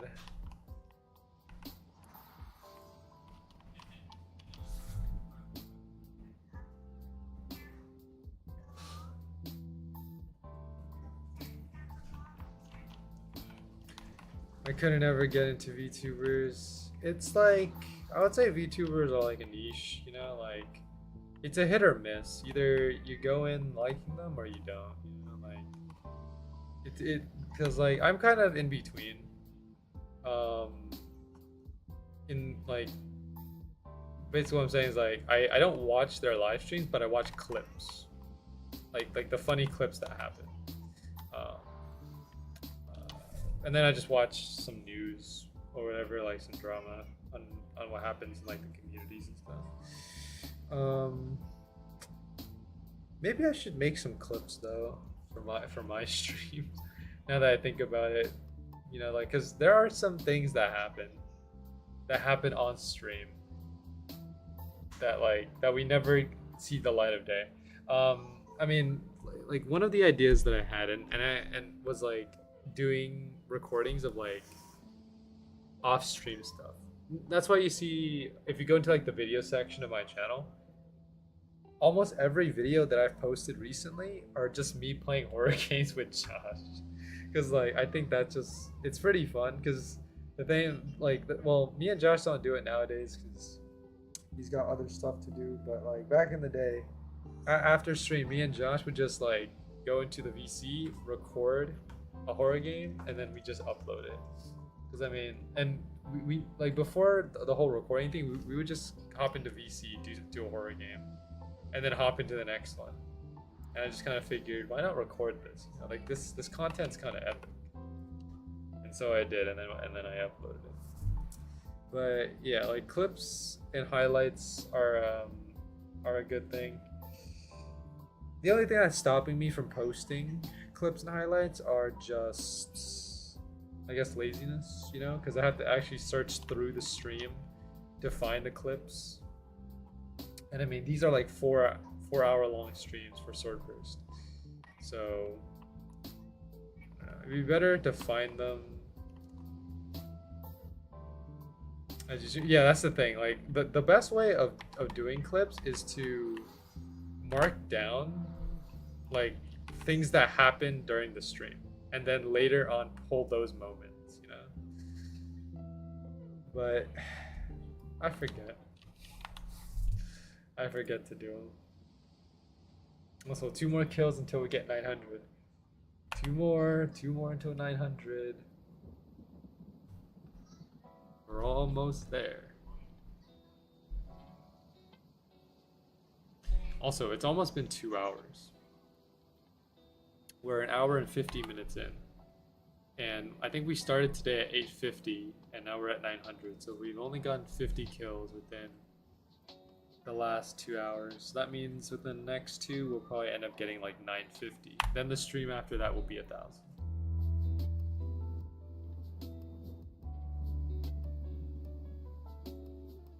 But it's okay. We have yet to get a drop today, other than LCs. I want to strive to get at least 1 drop per stream. Doesn't even have to be Requiem. It would be great if it is Requiem. Just 1 drop, just for sanity. Just for sanity's sake. Just to keep myself thinking that I can get drops. And then as we keep getting drops, eventually one of those drops will be the Requiem. It's only a matter of time.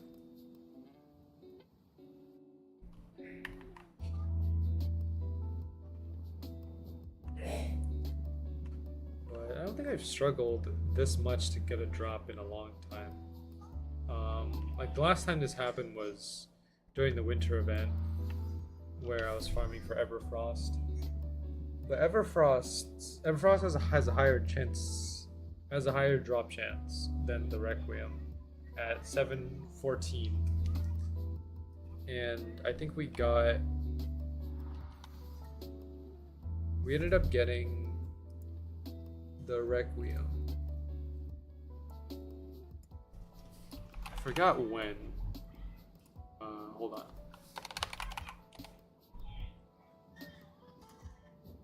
We ended up getting it at 778.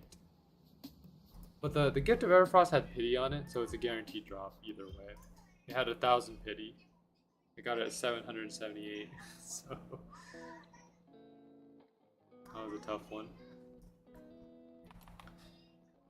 Alright, next kill is the 900. What will we get here? The big 900.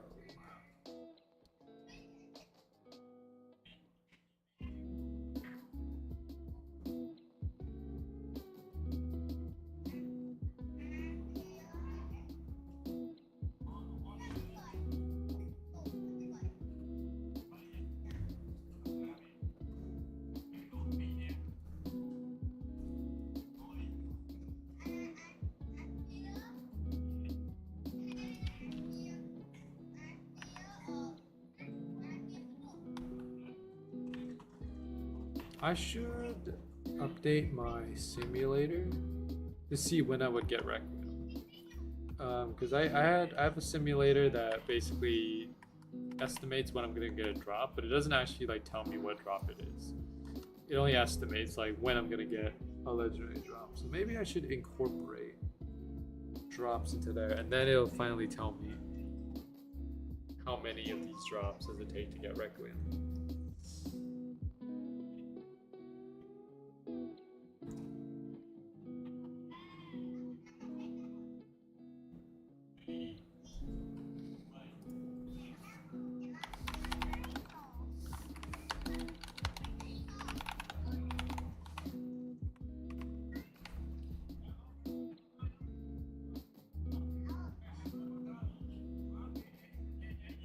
Okay, I think I can do it on stream right now, actually.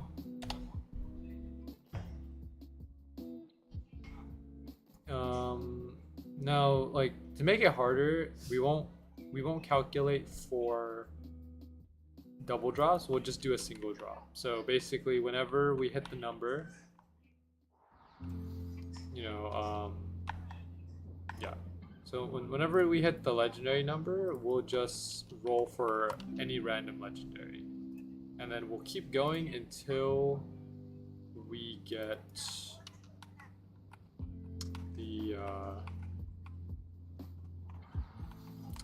the Requiem.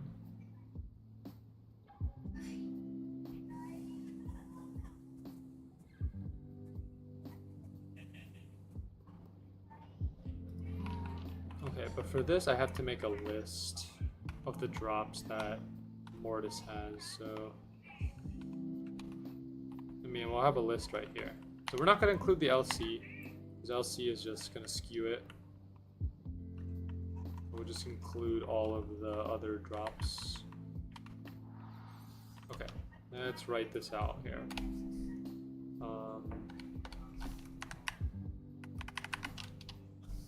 Okay, so basically we need a list, so Mortis drops. Okay, there we go. Okay. We make a list with a bracket, so Mortis drops our demon shield.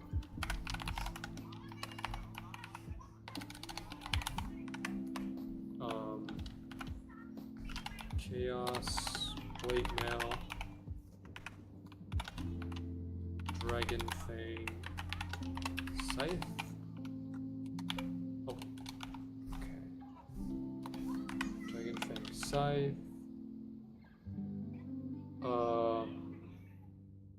Life's limit. A reaver. Oranmere. Requiem. Okay. So the code that we want this to do is basically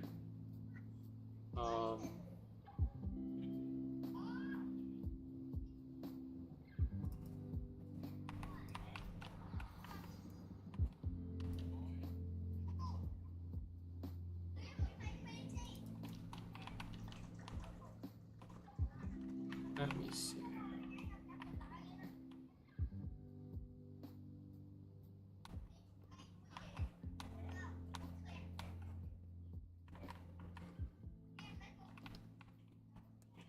It's probably random.choice. I'm trying to figure out Python code right now. Okay, so it's probably random choice. Okay, here we go. So RNG, this is item. We'll call this item RNG. It's random.choice from the list, which is Mortis drops. There we go. And if the RNG is the same as the drop chance, and if the item RNG is equal to Requiem,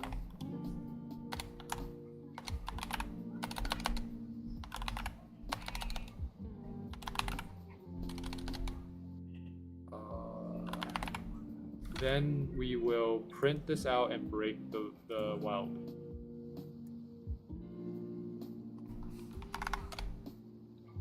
Oh my gosh.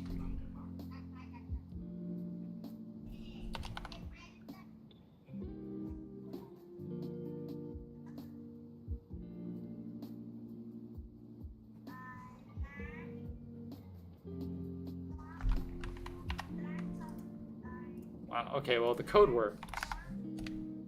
Oh, it definitely works. It definitely works. Dude, you know what the first number it gave me was? It gave me 2,000. And then the second number was 6,000. Okay, again, this is under the assumption that it's not a double drop. This is like so we're assuming that whenever I hit a legendary, it will pick a random legendary that I get. That's the assumption. So it's skewed like against me. So like the result is not completely accurate, but this gives us like a rough estimate. Okay. Okay. What is the drop chance of the item? Okay, let's see. Drop chance, drop item input. So this time I'm gonna ask. I'm gonna ask the user to input what item from Mortis are you seeking? Are you trying to obtain? Trying to obtain.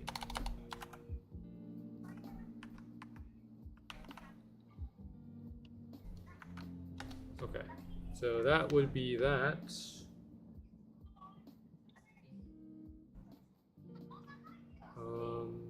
Okay. So what item from Mortis, and then this would be drop item input.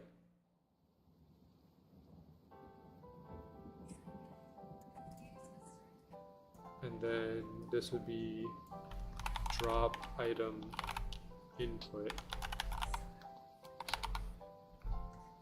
And then this one would be drop item input. Drop item input. There we go. Just doing a bit of crafting here. So it's 400. And let's say Hellreaver. Okay, the code works. The code actually works.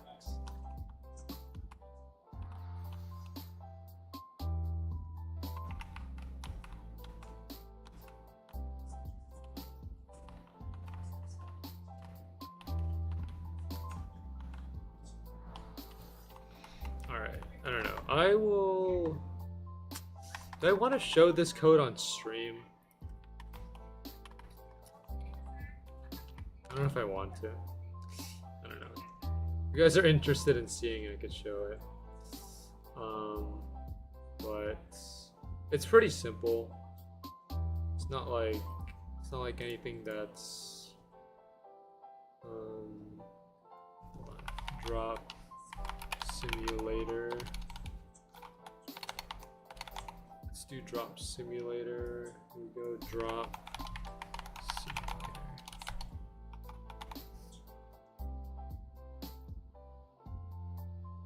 Oh. There we go. Drop simulator. So drop list. Let's save this. Drop list.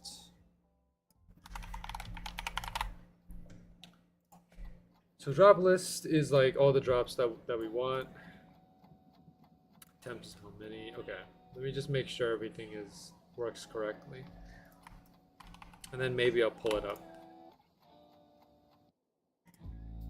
Let me see here.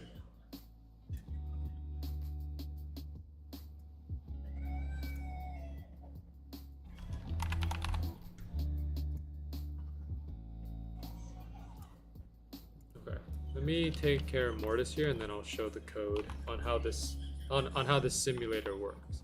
Keep in mind though, this is like Python code that's basic because I'm not a professional in Python. I am just writing this code as like practice, I guess, in a way. Okay. So let me see this here. I think this is right. Okay, so this is the code right here. I don't know if you guys can see that. Okay. It's a bit small. You might have to make it full screen to actually see what's going on. But this is how it works. So basically we define the function drop simulator, right? And that's the name of the function. Then we have the drop list, which is the list of all the drops that we want to get. Attempt is how many kills, right? Then drop chance input, basically you put the drop chance of the item, right? Drop item input is the item that you want to get. And then this is a little calculation here to basically account for whatever you're putting in terms of numerical form. So let's say like you can put in both percentages and the overall like fraction. So for example, you can put in both 0.25 or you can put in 400, either one. It'll account for both scenarios. And then I'll put a true here because the reason why we use a while loop here is because we want the simulation to run until we get the outcome that we want. In this case, we want it to run until we hit the legendary number and we get the legendary that we want. That's how the code essentially works. Let me just drop the code here and go back to Mortis, and then I'll show the code after again. And I'll show how it works. If you read the terminal at the bottom, you might have seen how it works, but I'm gonna just demonstrate just to provide a bit more of a showcase here. Okay, so pull this up again. Okay. So we go ahead and run this. So first it'll ask me what is the drop chance of the item. Please input integer or percentage. We're looking for Requiem, right? So Requiem is a 1 in 400, so we're gonna put 400 here. And then it'll ask me what item for Mortis am I trying to obtain. Well, we will say Requiem like this, and then it will run through the scenario. So basically, if the RNG, if the drop chance is 400, and if the item that I want is Requiem, then it will print out like how many attempts it took. in this case, it took 1,119 attempts. We can also run this again, and it'll give us a different number. So yeah, this time it's 1,936. So this is how the code works. Yeah, like basically, while true, if the RNG and the item are correct, it will print out and stop. It will break out of the loop. Otherwise, it'll count 1 in the attempts and try again. And it'll keep trying until it gets both the 400, which is our lucky number, and the item that we want. So that's how the code works. It's a pretty simple piece of code. Nothing like mind-blowing. I think it's also kind of inefficient too, because like you know, there's a better way to shorten that code, but I wrote it that way because it's easier for me personally to understand how it works. So that's why it looks so messy. Oh wait, is that Selvin?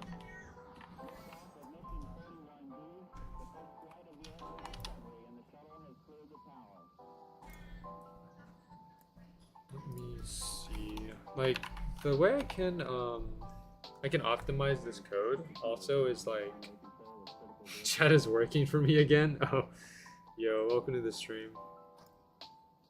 The way I can optimize this code is maybe like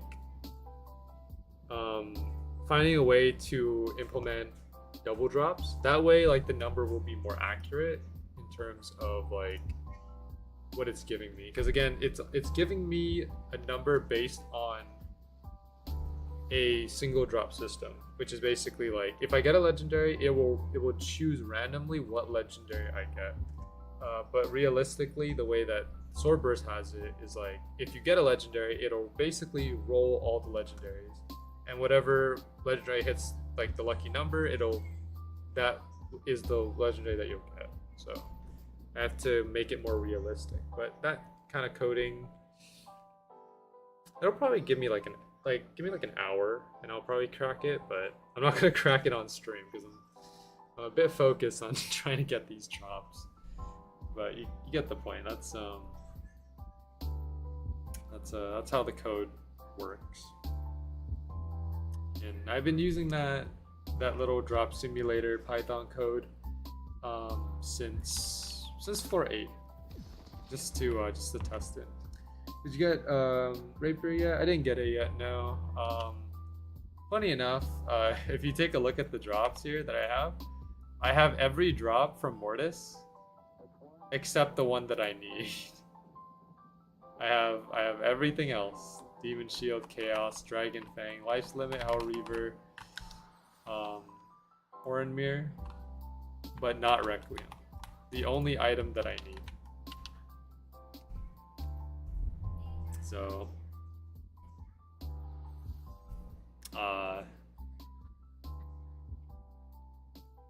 that's how the game has been treating us for the last 3 streams, 3, 4, 5 streams.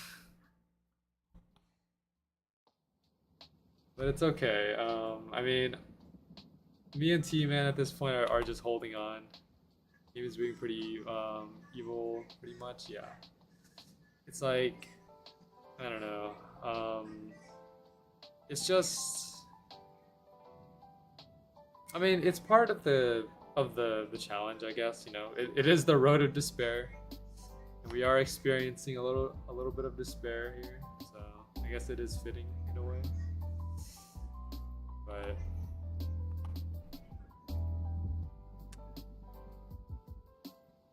we just gotta keep at it. And we're also almost to 1,000 kills. We're currently hovering at 908 kills. So I think we managed to get all of these items within, I would say, around like 500, 600 kills to get all these. But in terms of getting Requiem, 900 kills in, still no Requiem. So it's a bit of a surprise, but at the same time, Mortis has so many drops that I don't think it should be. I don't think I should be expecting Requiem that much, but I don't know. Been farming mini boss for floor 3 tribute, almost had 15k on the Ice Walkers. Dang. That's kind of nuts. Yeah, tributes are hard to get. I have respect for people who can put in the time and effort to get tributes, because I can't sit there waiting for a tribute to drop. I mean, well, maybe that's kind of contradictory now, because I've been here at floor 9 for like over 30 hours, so I'm no different.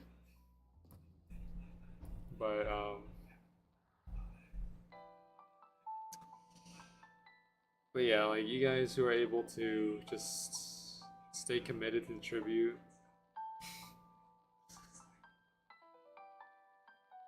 props to you. And good luck on your drops, you know. I wish everyone good luck on whatever, you know, it doesn't have to be Swordburst, whatever game you're playing that involves luck. Good luck on your rolls. That's all I'm gonna say. I'm trying my best to get mine, but still gonna take a bit. It's the only normal tribute I need. Yeah, Frozen Euphoria, like Frozen Euphoria is a pretty cool tribute. I like the design of it, and I think a lot of people do. It's also pretty valuable, I think, right now. So, you know, having it is pretty cool.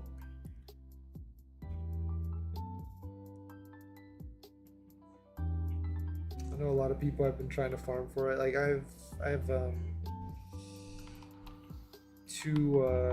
I know two people who've been trying to farm for it for a while. Got Orenmere, nice. Wait, T-Man, what drops have you not gotten so far, actually?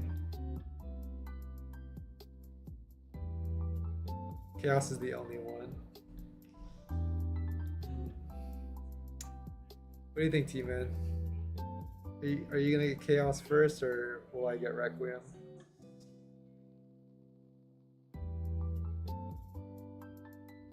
You'll get Requiem before I get Chaos. Well, I like the you know, the optimistic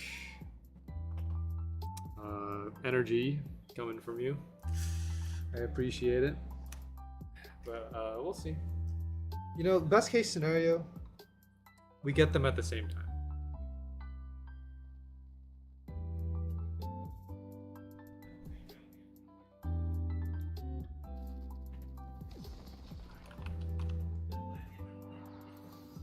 We might still have enough time to farm Grim when we get to floor 10. Assuming that we go to floor 10 right now, we probably have enough time.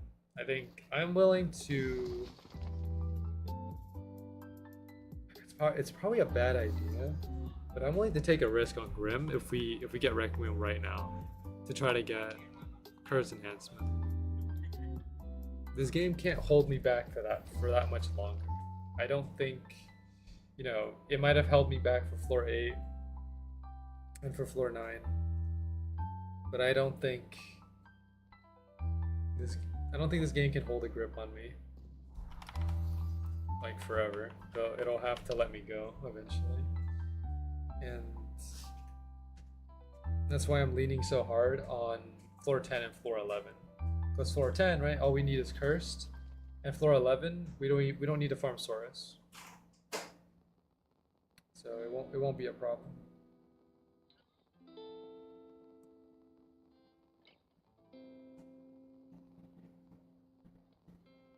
What is bro talking about here? Hold on. Let me look at this Roblox chat. Are you 80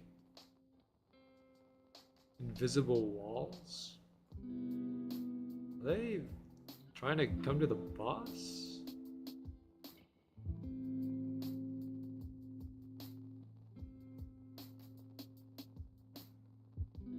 Not here. Wait, no, it is. Okay. Oh wait, T-Man, what did you see like in Swordburst? Because you made like you sent a message on my server saying that Swordburst 2 people are like are kind of weird. What did you see in the chat? I've had my fair share of some strange Swordburst 2 interactions.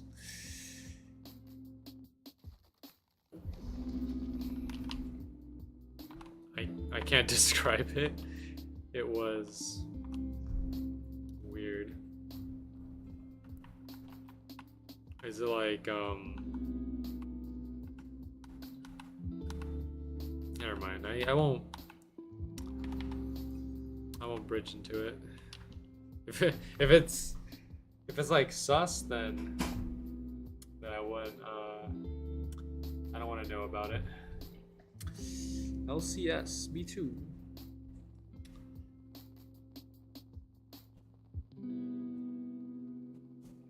I think I'm trying to think on what my strangest Swordburst 2 interaction was, and off the top of my head, I can't think of any. Like most of the ones that I can think of are relatively normal.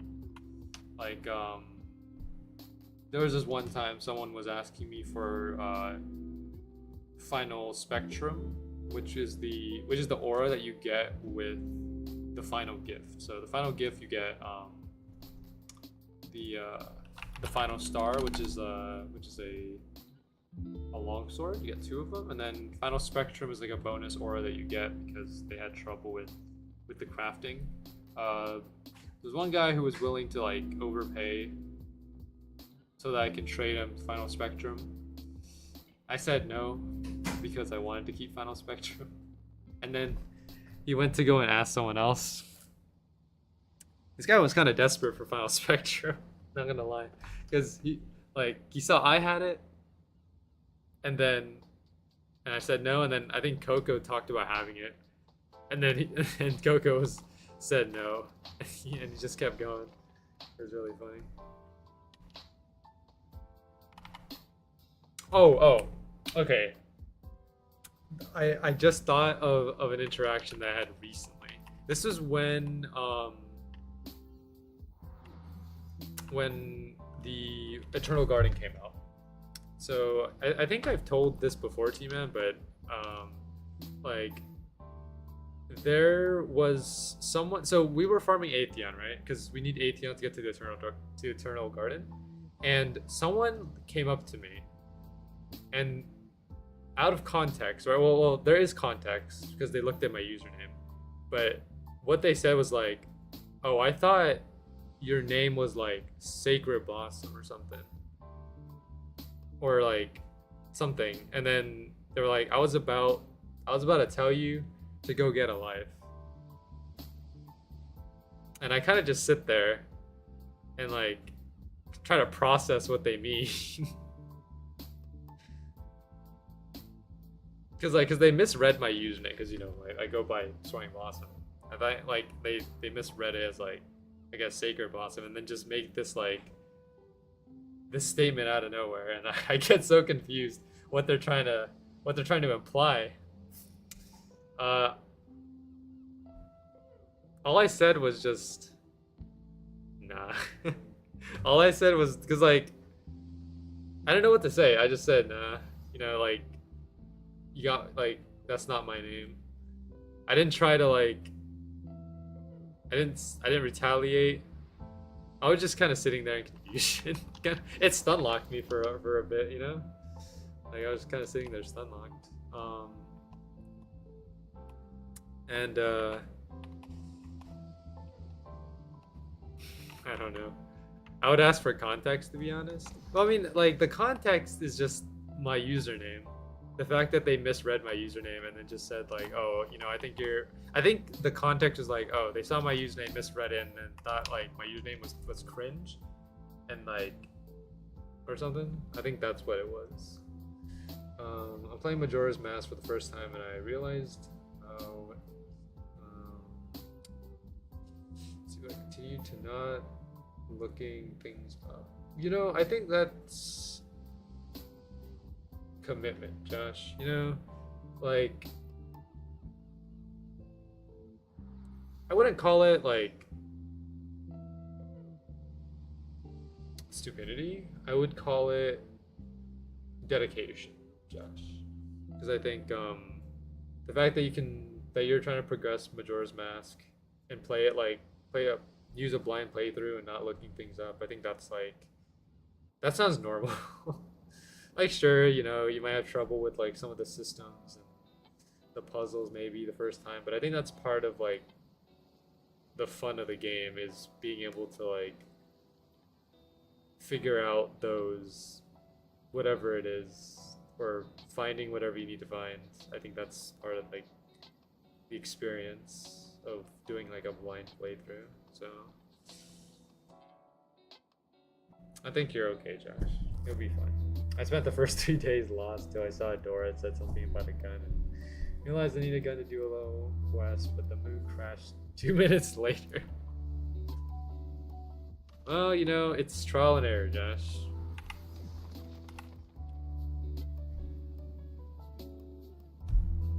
Let's keep at it. You got it. Alright, let me take a look at the poll here. We're currently hovering at 43% for Hell Reaver, 43% for inventory item.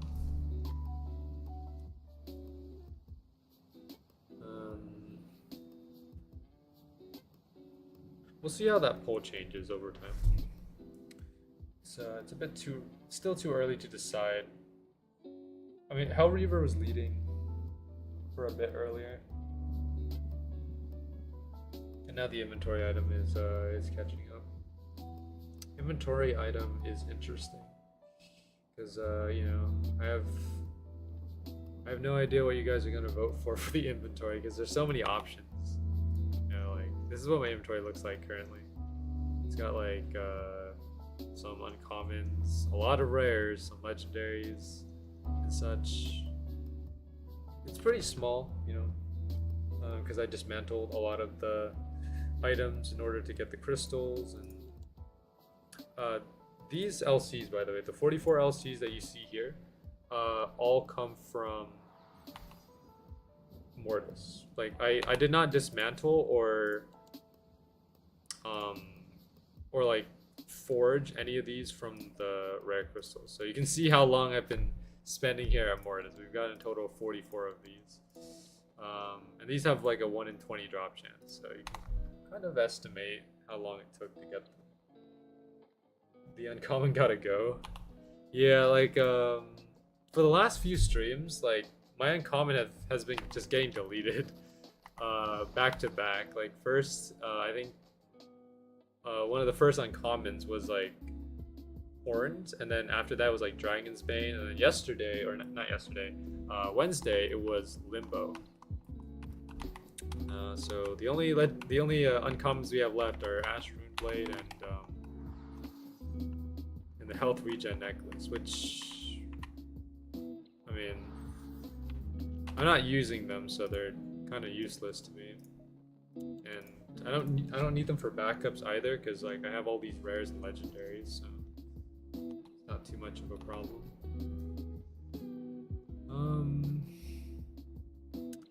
I don't know what I'm using these scrolls for. I think the scrolls are probably for burst items, maybe to upgrade burst items, but then again, attempting to get a burst item to max level is not easy, especially since I have to get the legendary crystals on my own and not trade. So like right here, this, like the 44 legendaries that I have right now, converting them into burst crystals, I'd only have 9, and I need at least 25 to get a maxed out burst item. So I don't know, but like maybe I should be using some of these scrolls for the legendary, just to make it easier and save on some legendary crystals, because resources, like the resources I have are pretty scarce. for this challenge specifically, because if you don't trade at all to get any of the resources, then you have to be very keen on managing how you use them. Because if you waste them, then because the thing is, right, like it's happened a couple times where I've upgraded an item to max to plus 15 and it gets deleted, and then all those crystals that I've used are just completely in vain. So I mean, what's up, T-Man? Yo, get double drop. What'd you get? You got chaos?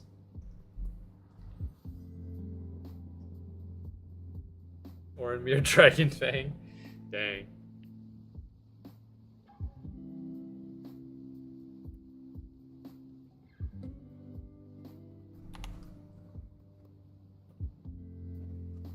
Burst shouldn't need to be upgraded, to be honest.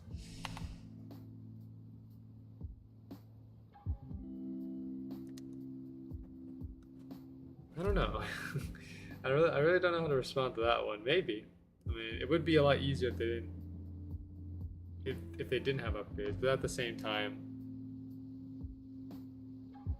it keeps people playing, I guess, to grind for these upgrades. I will never financially recover from this.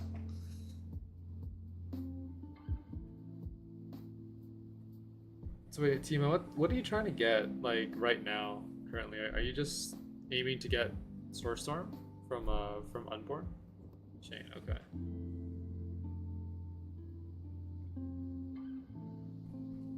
And then you're level 300 or around, okay, 286.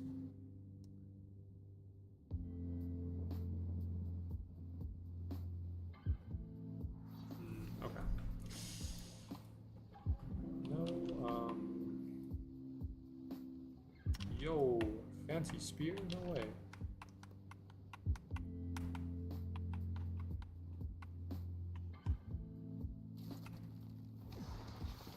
Good try.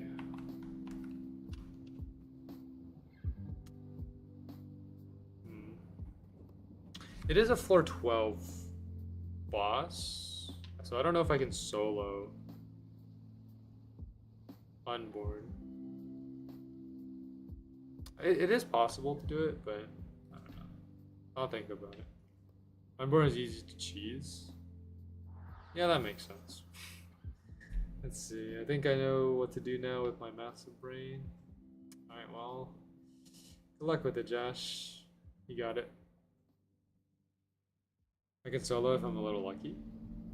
How much health does it have? Unborn. Suspender Unborn. Suspender Unborn has 15 mil health. How much health does Hunter have? Hunter has 4 million. So it would just take about 3 times, 4 times longer than Hunter.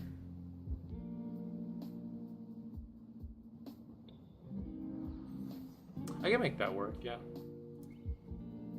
Are there usually a lot of people farming Unborn, man? Like, or is it just? Let's see, I see some people there. Okay. Usually in the corner. Yeah, I figured as much. I think Unborn just has this, was farming Unborn earlier? Nice. Saw the worst lure in my life. Oh, man.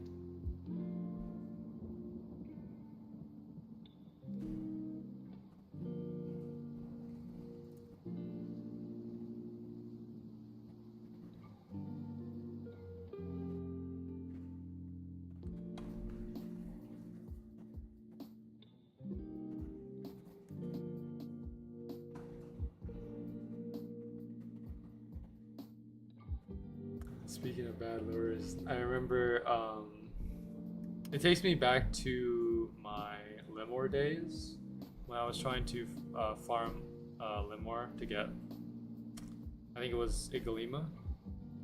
And the person, so basically there was like 3 people, including, well, 4 people including me inside of like the Lemur dungeon. And none of these players wanted to lure, so I had to do it. But then when I did lure, they commented on how slow my lure was. And looking back, yes, my lure was pretty bad for Lemur. Because like the way that you're supposed to lure Lemur is you're supposed to like do this zigzag kind of thing.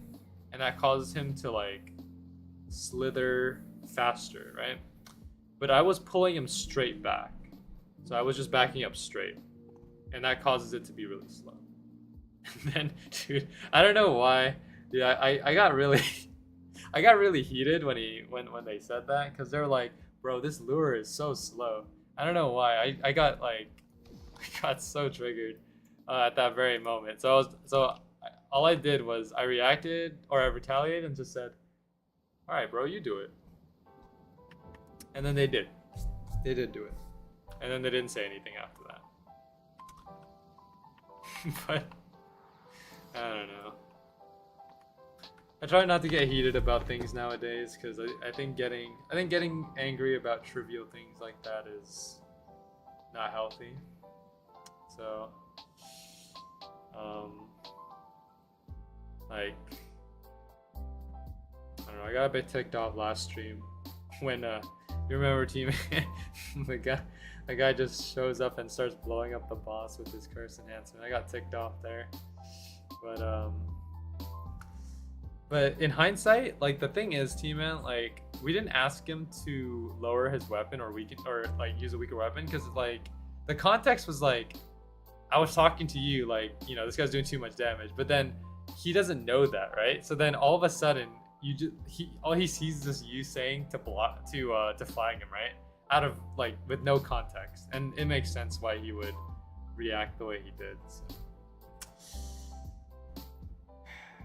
It was a fault in communication, which I was there, would have asked him to PvP, just murder him. Oh man, like I mean, like, I have respect for people who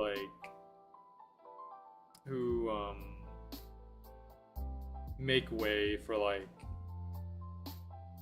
weaker players. Like, for example, they basically like hit the boss, right? And then they leave some credit for the players, like for the weaker players. I have a high level of respect for those players, because I mean, you know, they know what these lower level players are going through. They can't get credit, so they just leave some credit for them. Sometimes, like, you know, I remember there were some times where I was like that. Like, not giving like credit, but like straight up just sniping the boss, because I was kind of lazy.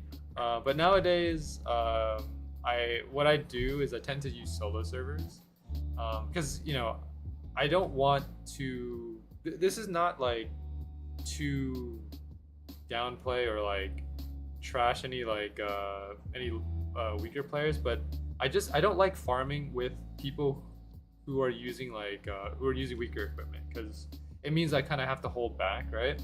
If I go into a solo server, I can just go all out and not have to worry about anything. So that's why I prefer to go farm on solo servers rather than like finding a populated server. And like, I will put a lot of effort into finding a solo server, because like, so even if the server has 1 player in there, I will still block them and move on to the next server. Like, I need an absolute solo server. I need to make sure no one joins my server. That's how much of a that's how serious I am about farming, because like, you know, the moment someone shows up, I need to be like a bit cautious of how much damage I'm doing. So yeah. It was annoying back when I was farming floor 3 main, had to keep block abusing for those empty servers. Yeah. Relatable. It's just I just had like, you know, now it's a lot easier, because like Swordburst 2 has a lot less players now. Like back then when when the game had like 1,000 players or like 400, 500 players, it took much longer to like to find a solo server. But now there's only like 100 players, so it makes it a lot easier to find. So like I only need to sift through about like 2 or 3 servers, and then I'll find a solo. What's up, Nick? Welcome to the stream. Any luck? No luck yet. We haven't had a drop, any big drop today. We've only gotten a few LCs. In terms of kills, 922 kills. Every drop except for Requiem. You know, same old, same old.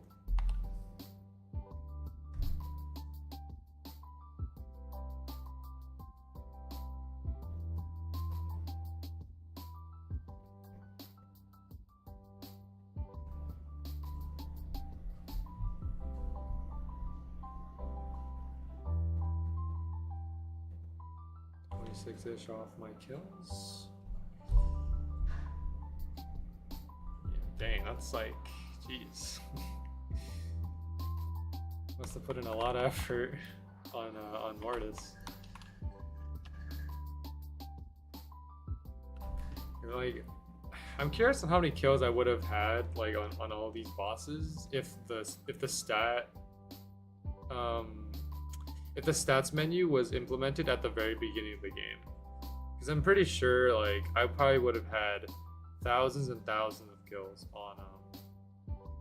on like Sejun, floor 5, or like Grim or something. So I don't know. My floor 3 kills would be crazy. Would probably be in 10Ks for trio. Probably, yeah, definitely. Okay. That sounds like realistic, because I mean I was farming forever for that 7 pistol. Wow, legendary upgrade crystal, would you believe it? That's like our 4th one today. You love to see him. Any new predictions? I'm gonna say like 1225, because that just seems like a good number. I can see it. The next drop is a drop. Oh man. Gonna be Vel. Trust? No way. We're gonna get Vel? Crazy.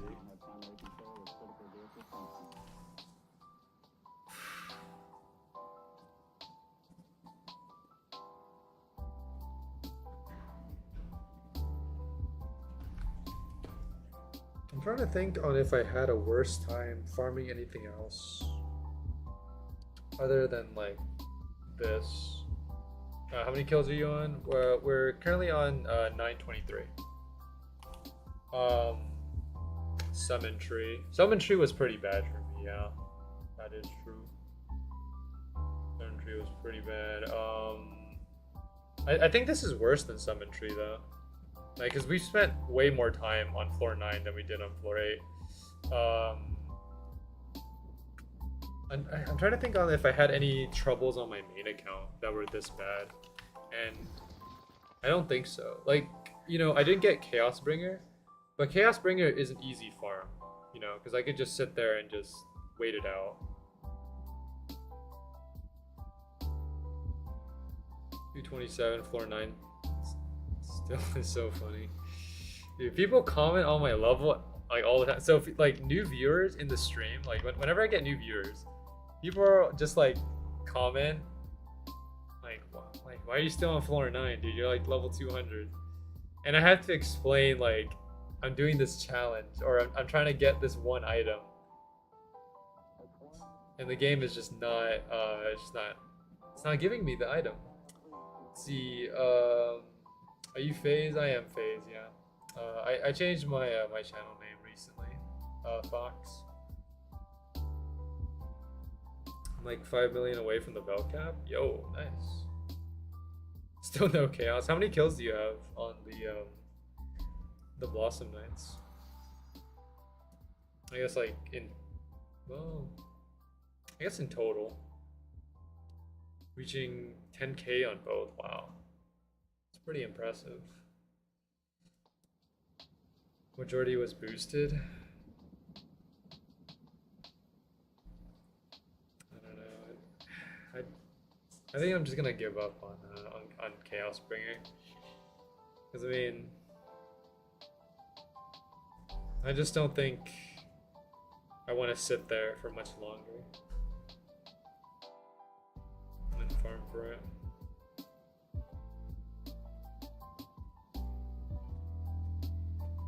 Okay, here we go. Poll adjusted. Where one of the items is correct. Okay. I'm gonna end this poll for now, and then I'm gonna set up a new poll after this, since inventory is the one that's leading. Okay, we gotta do the specifics on the polls now. Give me 1 minute. Let me take out Mortis, and then I'll set up the next one.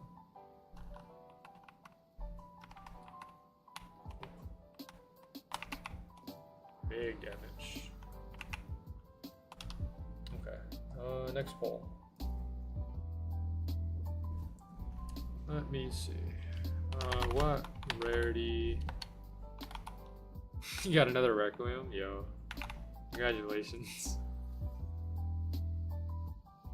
What rarity of inventory item should I loot? So we don't have any commons. We got uncommons. We got rares. We got legendaries. I hope I spelled this all correctly. I'm not that good with spelling. Let me see. I finally beat the Kings in hide and seek. Good job, Josh. Dude. Okay, Josh's statement here. I don't know if you guys know about this, but like, if you play Genshin, there is this one Fontaine daily commission where you play hide and seek with some of these NPC characters. The hide and seek is easy, but like the amount of times I had to do it was like kind of outrageous. I think I had to do it like 4 or 5 times.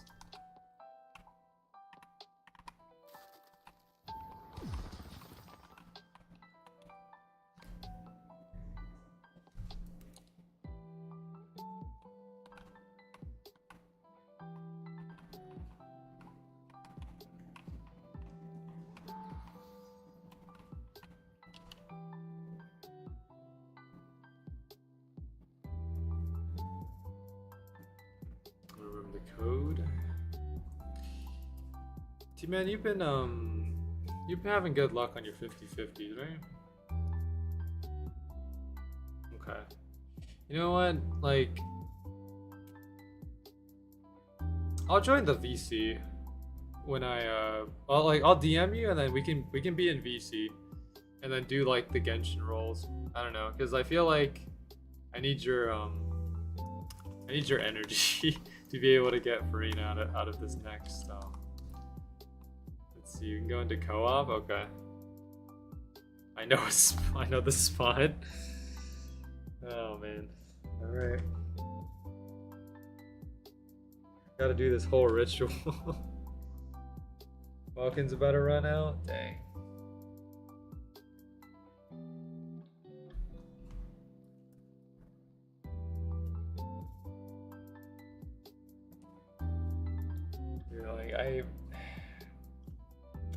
I know I should be doing the world quests to get my primos, but I've just been slacking off on my world quests. I don't know, I just don't want to do them. Because these world quests take a while to complete. It's just going from one place to the other until you complete them. I mean, it's worth it for the primos, but still. I'm just too lazy to do it. And like half the time, by the way, maybe I'm just not smart enough or something, but half the times I have to search up like what to do during the world quest. Because like sometimes it tells you like what you're supposed to do, but then it doesn't give you like instructions. So I have to search up what to do. It's the only character I want left is Pillar Man. Yo, the Order Man, the one that wants order.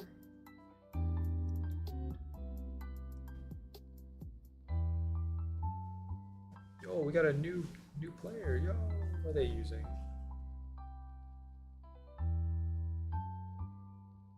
Pillar Man Jojo. Oh man. Well, I mean, maybe. Don't leave could be a pillar man. He could be one of the pillar men.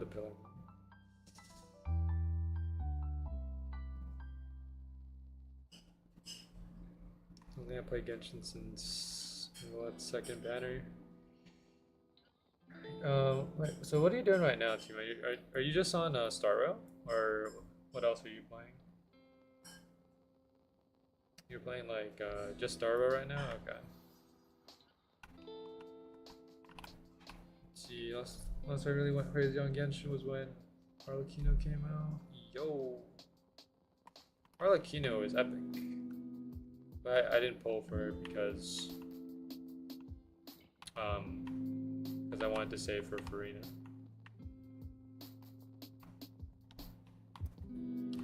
Being a free-to-play player in Genshin is a bit hard.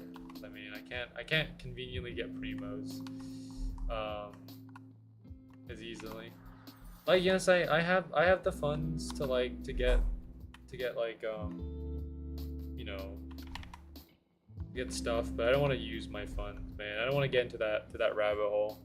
As soon as I start going down like the whale rabbit hole, it's never gonna end. I gotta hold myself to as a restraint. Let's see. Second, remember this code for me, please. 21435. Okay. I mean, you wrote it down, so. Most I usually buy is Welkin. Welkin is pretty good though. Like for its price and what it gives, it's pretty decent. Last time I spent was on Star Rail.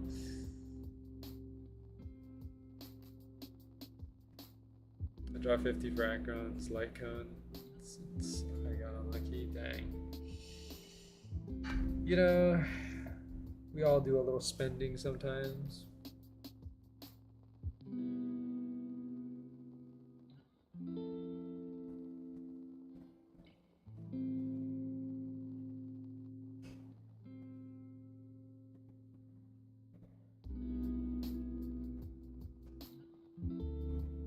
I got, well, like, you know, my birthday? Nice.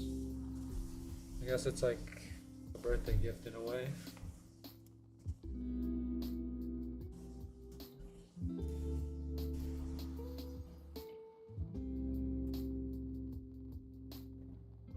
I've lost track of time, hold on.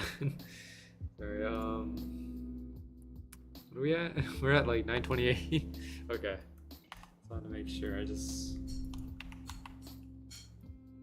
well, you know, I guess that's what it means to have fun, you know, by having conversations, losing track of time.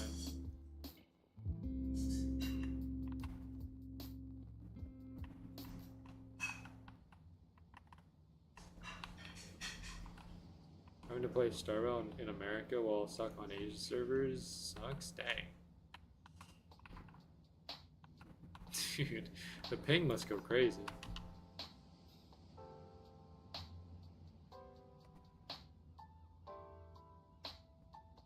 Only orange ping. I must transform. Yo. Oh. Dang.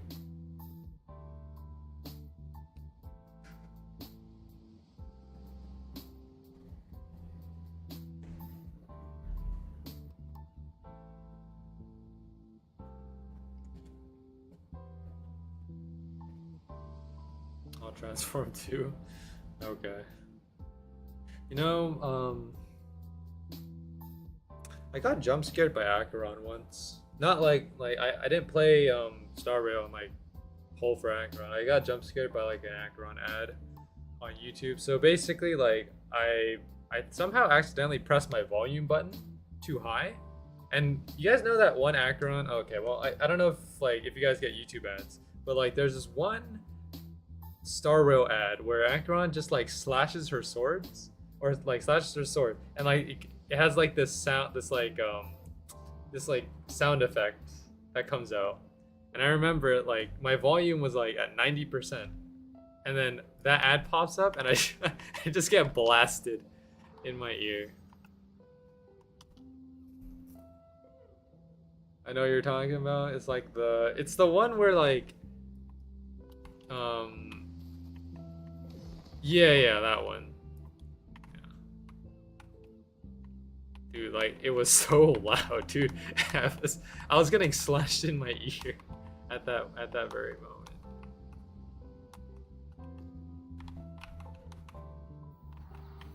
It was painful, but yo, no way.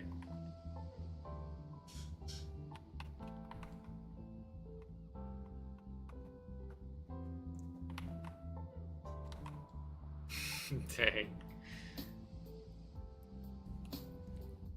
Are there any swords in this game that look like Farina's sword? Let me take a look. So Farina's sword is this thing, the Splendor of Tranquil Waters. Farina's sword is kind of impractical. Yeah. You think it's just for show?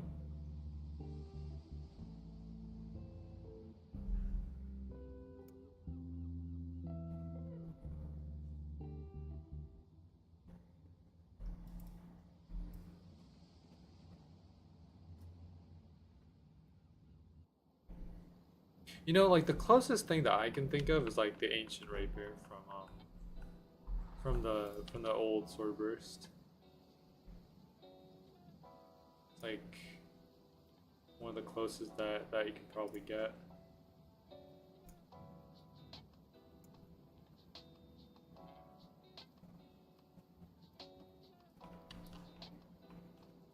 Let's see. Only Genshin sword is kunai. Yeah. Actually, yeah. Now that I think about it, it does. It does, yeah. It does have that look to it. You know, it literally is a Genshin sword. Oh, did they recreate it one for one, or is it like a reference? Or hold on. Let me pull this up. Slightly changed. Okay. Let me see this on the wiki real quick.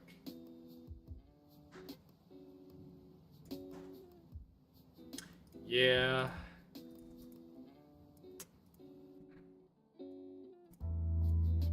I don't know which sword this like resembles. I think it. I hold on. Let me find the name of the sword real quick.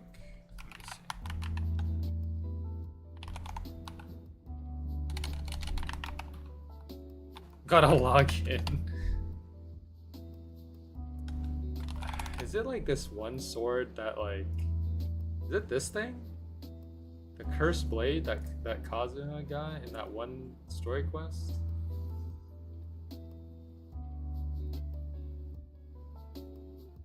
Should be? Okay.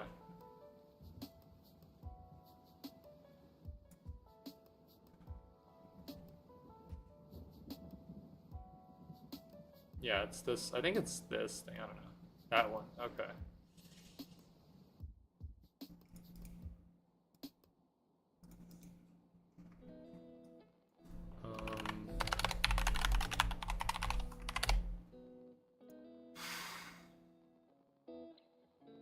It's a bit of a tough pronunciation here.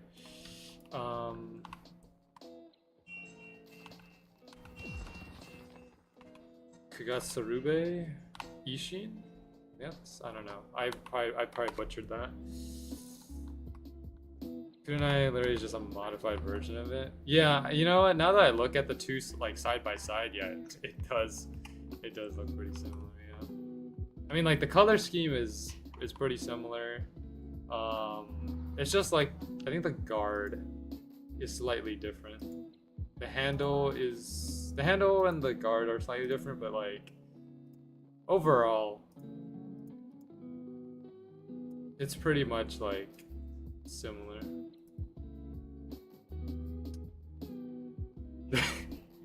Dang, dude. The moon needs to brush its teeth. Dude, what a statement.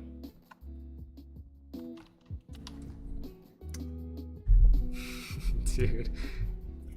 Imagine reading that statement out of context.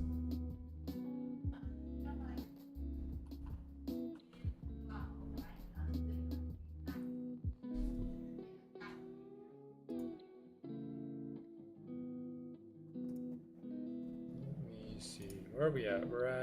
We're basically at 3 hours. Right now, 3 hours and how many kills? 932. Oh man.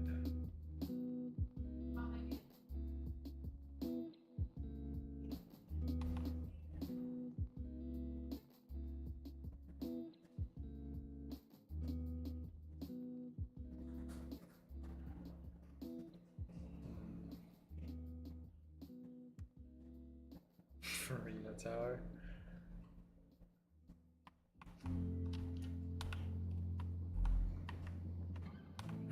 Do I believe in this final hour in being able to get Requiem? I think so. You know, I think it's good to be optimistic.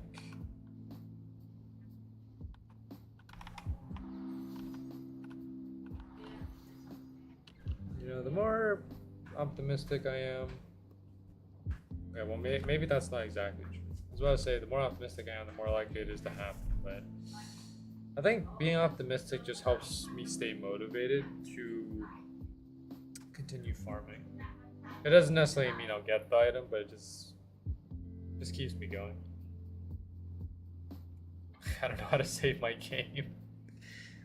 Oh no. Wait, Josh, what are you playing on? Are you playing on wait.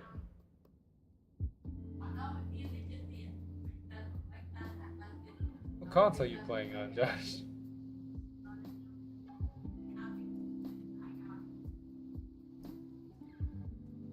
To dress up as Farina low key.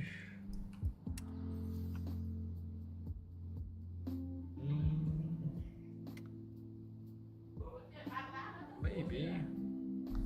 Costume can't be that pricey. It's probably not, but I'll think about it. You got the online expansion packs. I'm playing on my Switch. Oh, okay. You'll find a way, Josh. You'll find a way to save. Or just don't save. And just keep playing.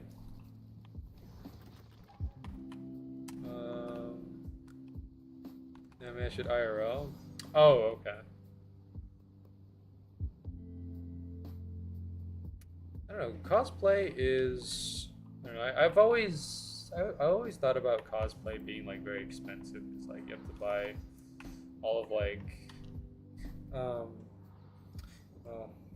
some people buy like the costume, and then others like have it custom made, like tailor made. Which is pretty pricey, but I'm not about to play this game in the next 24 hours. It's okay, Josh.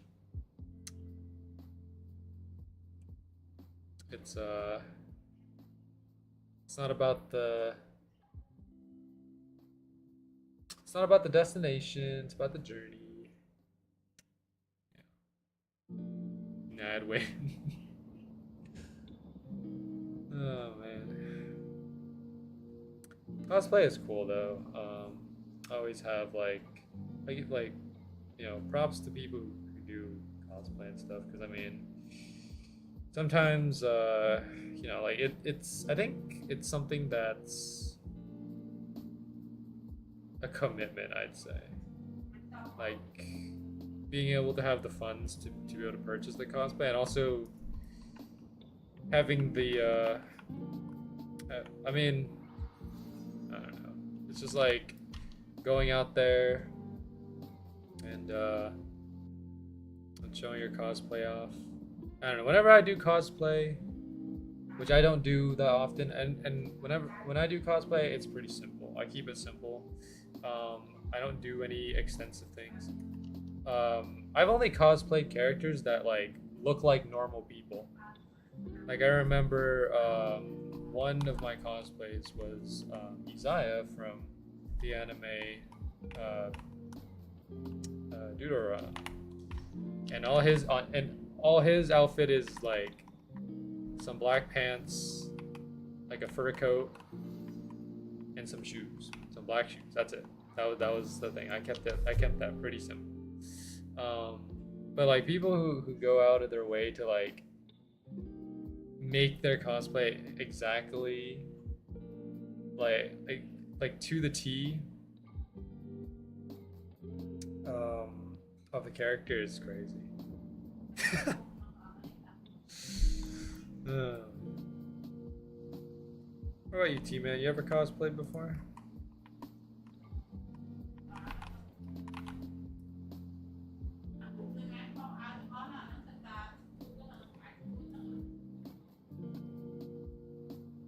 Makeup is a drag. Yeah, man. Like makeup is just like the extra. It's like how do I put it?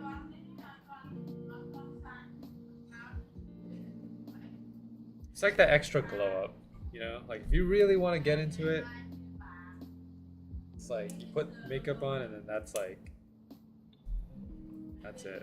Like it's like one step further, you know? I'd be my goat on his Voltigode. That's pretty cool. Yeah, like Honest is like pretty simple, I think, to do. Shouldn't be that difficult. Half an hour on makeup? Dang. Oh man.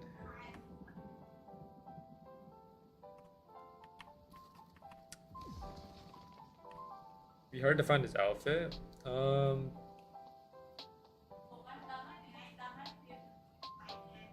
think it's more of like, well, if you want it exact, yeah, if you want it exact, that's a bit tough.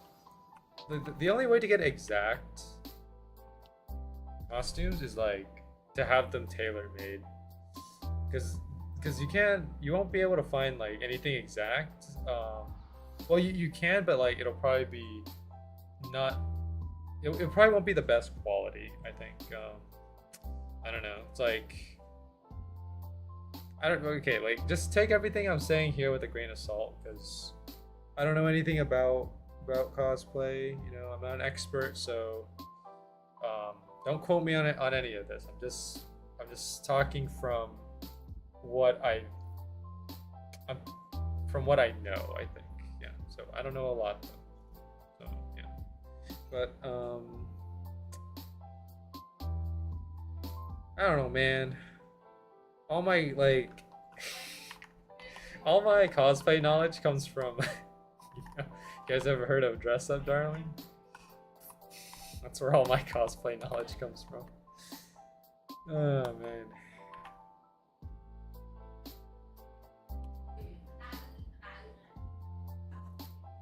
That show was a show. Yeah, it's getting a season 2, I think. So it's pretty epic.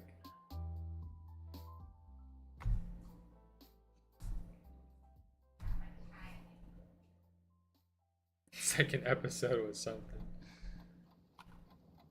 Yeah. I mean, it's all part of the process, yo. F.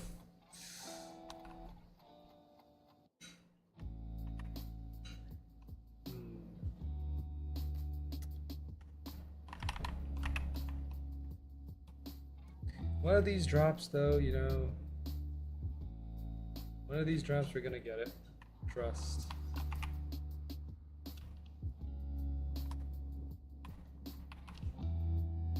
What's up, team? I'm starting to lose the trust. You gotta keep it up. It's only a matter of time.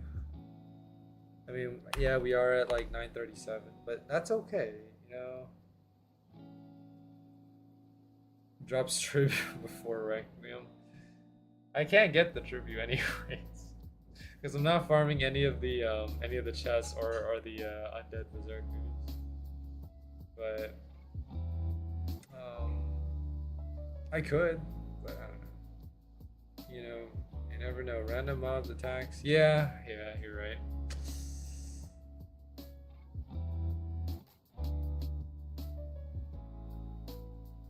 Dude, I'm still trying to get Ryu nowadays, like, or at least I'm looking to try to get Ryu. T-Man knows why I want to get Ryu, and it's not for the reason most people think.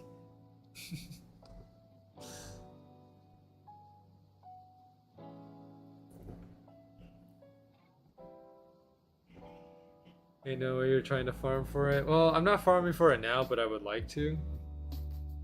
Because the plan is, right? So here's the plan that I have for Ryu. It sounds very you know,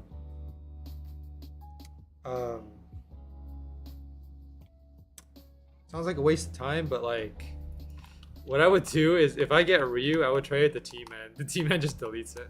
That's the plan. Me and T-Man are just teaming to delete Ryu. And then like if T-Man wants to, like, he can post the video of it. Here's the neat part, you can't delete it? Man. That's tough. Ooh. You know what, though? Oh, okay. Better plan. We get Ryu, we trade it for Fractured, and then we delete Fractured.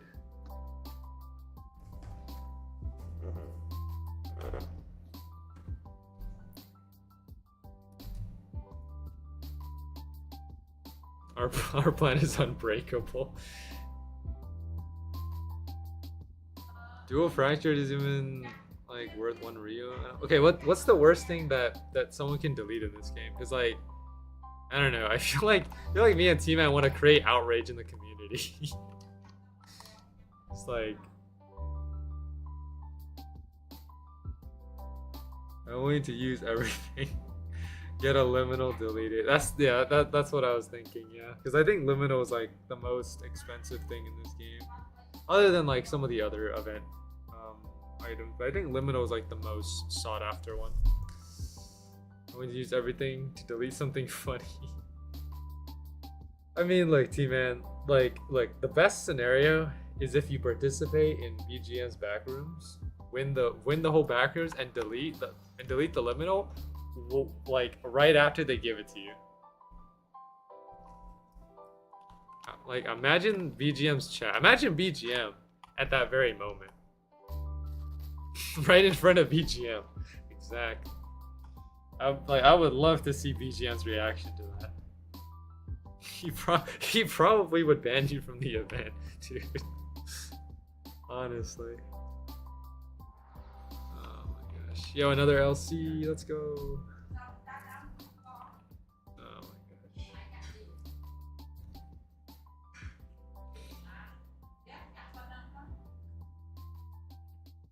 gosh.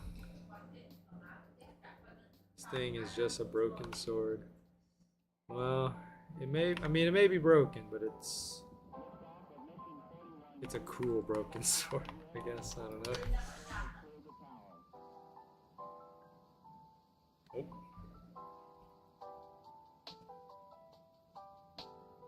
Nice.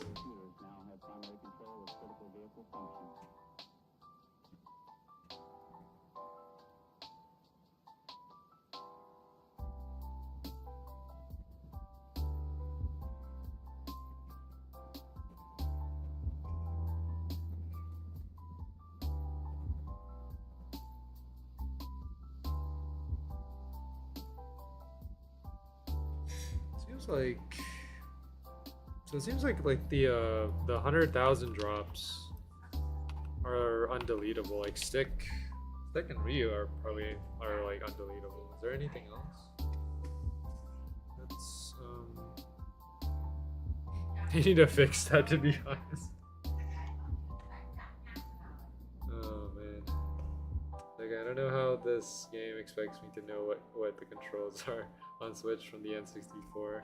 You know, Josh, I think it's just a skill issue.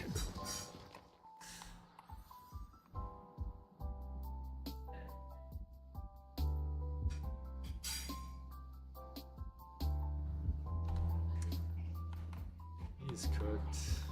How's that skill issue? Well, you know, like, I think, like, you gotta figure it out, man. Yeah, it takes skill to be able to play an N64 game on a Switch. At least that's how I think of it. I don't know. Maybe I'm just in copium right now. It's hard to say. I got it down because I'm pro. Yes, you are.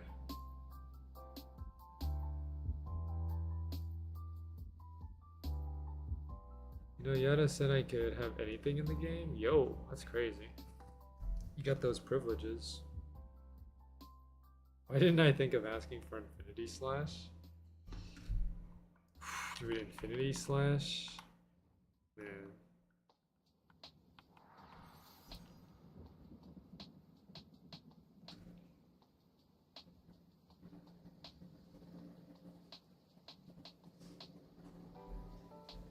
You just said no stick, no liminal.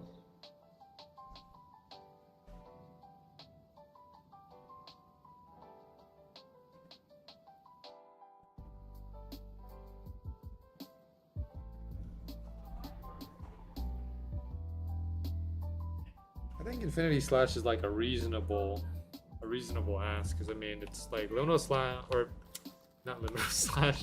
Infinity Slash is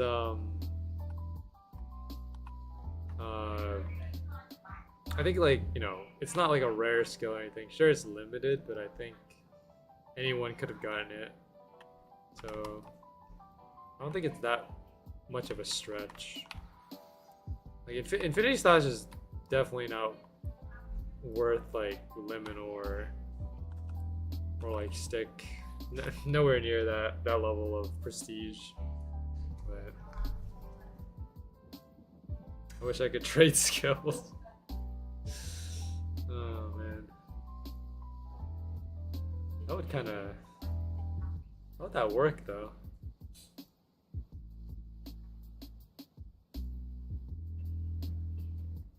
Selling Everfrost skill 1k? No, man. Is that how much Everfrost is actually going for? That's crazy. I learned how to save finally. Yo, good job, Josh. I know Everfrost is like 150. Okay, 150. Jeez, man. What was it? Was it like Donut? I think Donut has like. I think like Coco told me that Donut has a ton of those. Of those Everfrost skills that he's just like saving so he can trade them off or something. I don't know. Donut really is crazy. I mean, he's been farming at like Asius for a long time. Sounds like something Donut would do. Yeah.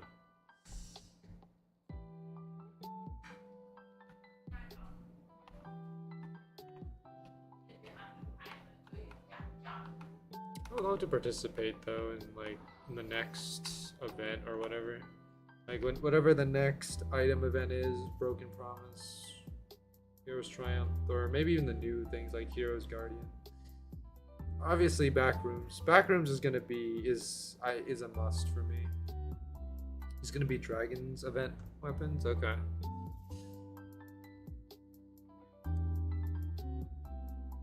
How do they usually do it? Is it a hide and seek thing, or like how do they usually host the competitions? Weapons he made that Yada won't let him host events for. Dang. If it's like a hide and seek event, I can forget about winning. Making bubblegum munch you're doing. Oh man.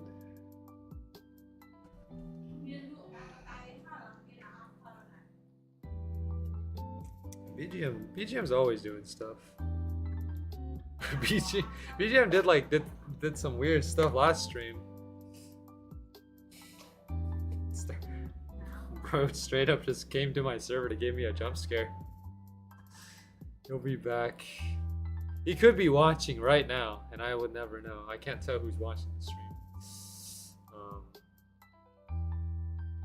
Well, I mean, I kind of can if I think about it hard enough. But who knows?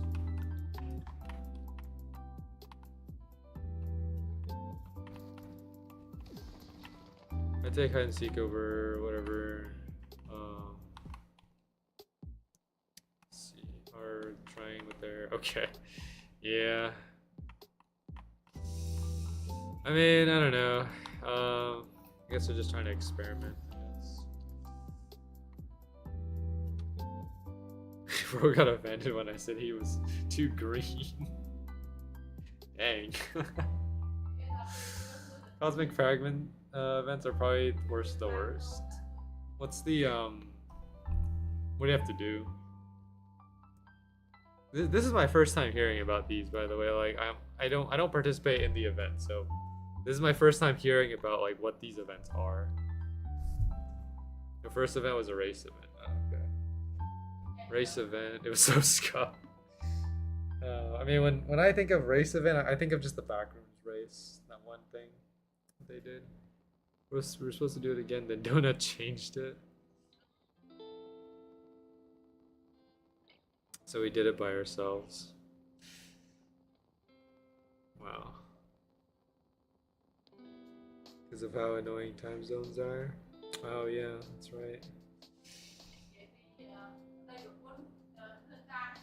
And her shady had got a good time, but they had to redo it because they weren't timing it. Oh dang. Oh man. I think like I don't know.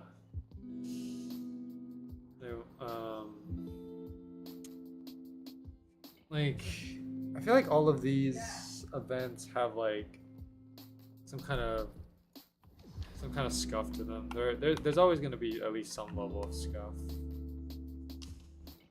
I don't know. The parkour one. Which one if you didn't have a PC, it's just all the dang. That parkour one sounds kind of epic though. I don't know. Doing parkour.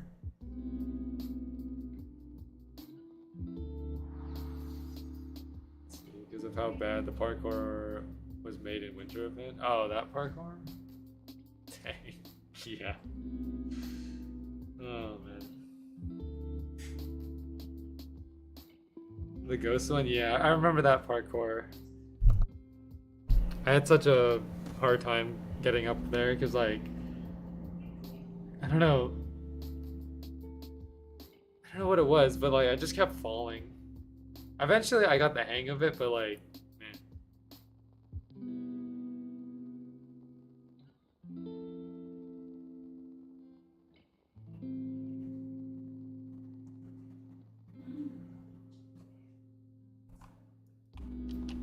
Let's see, even then Nana, the person who won, very nice guy, but pretty much there was no way for Shani could have beat him. Dang. Because he learned a strat from Axio that made it easy. Oh, okay, I see.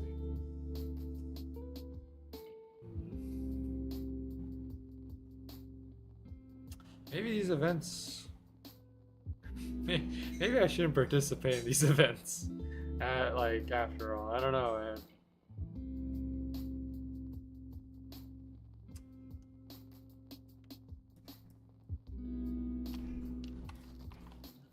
It's a hide and seek or a PvP one, then do it.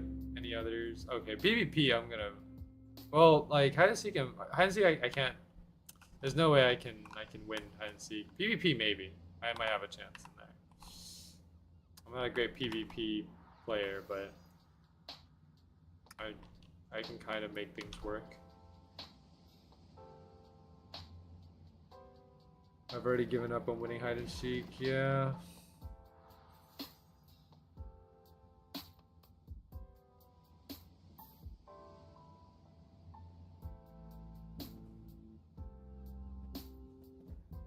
Seeking ruins people's day, dang. Dude, like, I remember VGM always felt bad for me whenever he found me. Dude, like, if you go into like VGM's backroom streams and like find the part where he finds me, VGM gets so sad when he finds me because bro is rooting for me to try to make it to the finals, but I can't do it, dude. I keep letting VGM down. It's not possible, man. Like, look, I've been on the backrooms map 3 times. And like, I can't hide. There's no good place. Let me see.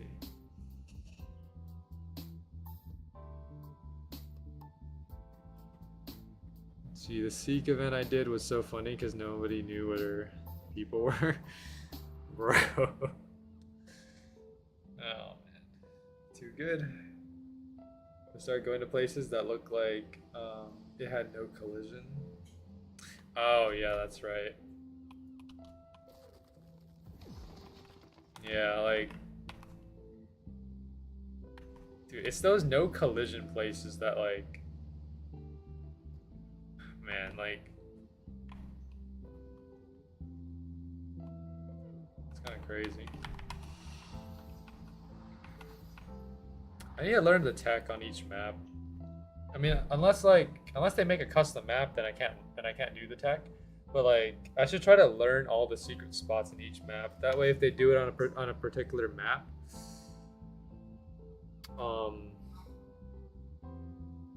I can be ready for it. But then that's kind of unrealistic, because I mean, how often do they hold these hide and seek events? Probably not often. So me practicing doesn't really have that much of.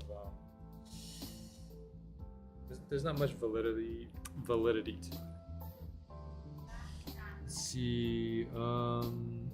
Josh is an event for Broken Promise on 4-7. Joshua King, the official Joshua King 700. No way.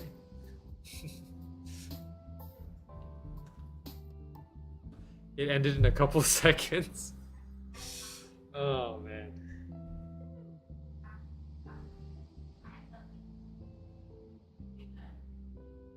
Because back when shards were added, I went crazy on 4-7. Dang. Looking for the shard. Oh man. So I knew pretty much everything on 4-7. Okay. Big brain. What do you think, T-Man? You think you can win on some of these events? I was having a hard time with his spot. I knew exactly where he was. Dude, like, I guarantee that I will probably be one of the first 5 to be found in a hide and seek event. Guaranteed. Because, like, I'm not smart enough to know where to hide. Because, like I've been playing this game since alpha, but I haven't explored the maps enough to know where all the good hiding spots were.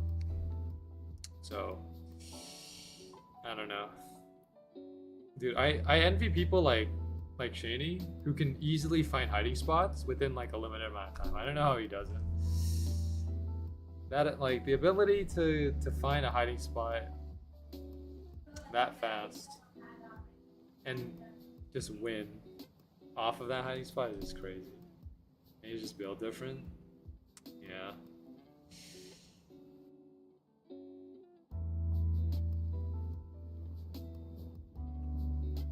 I'll figure it out though. I'll figure it out. Like, I think it's just a matter of, well, the thing is, like, I don't have access to the backrooms map, so I can't really find a good spot unless, like, I have time to search on there. But then again, doing that would probably be pretty unfair because I mean, if I'm there to search for it, then obviously that would probably give me an advantage, which is not good, not poggers. Never forget Nomix finding me and missing every single swing when trying to hit me. Dang. Oh yeah, I forgot the hiders have to tag you and stuff. Or not the hiders, sorry. The seekers have to tag the hiders and stuff. Yo, where is Mortis going? Okay. I didn't even bother running. I remember BGM found me in the back rooms. I just stood there looking at him. I didn't want to bother running because I mean, there's only, you know, so far I can only go so far with running, so eventually they'll catch up to me, so I'm not going to bother with them. And I don't have the jukes, so not possible. I'm gonna say this though.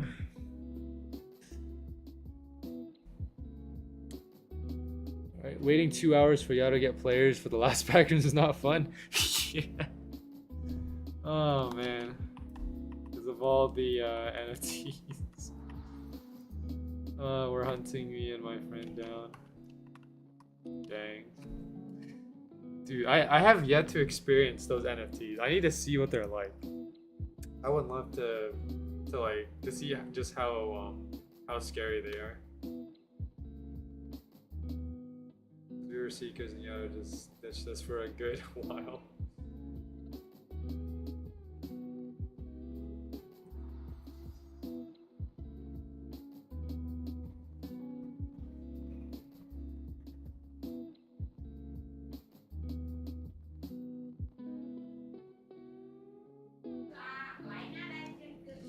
There's this one time, I don't know if you were there for that stream, T-Man, but like there was this one stream. This is like the stream before I left for like a vacation, and BGM was like, I think BGM asked Yada to troll me or something, and they got me for a second, like, cause I was playing around, right, and I was like, oh, you know, would it be funny if, because the thing is, they were giving me items, right? Like, so for example, I was trying to get a blood diamond back then, and like I got a blood diamond out of nowhere. I'm like, oh, would it be funny if I got liminal scythe?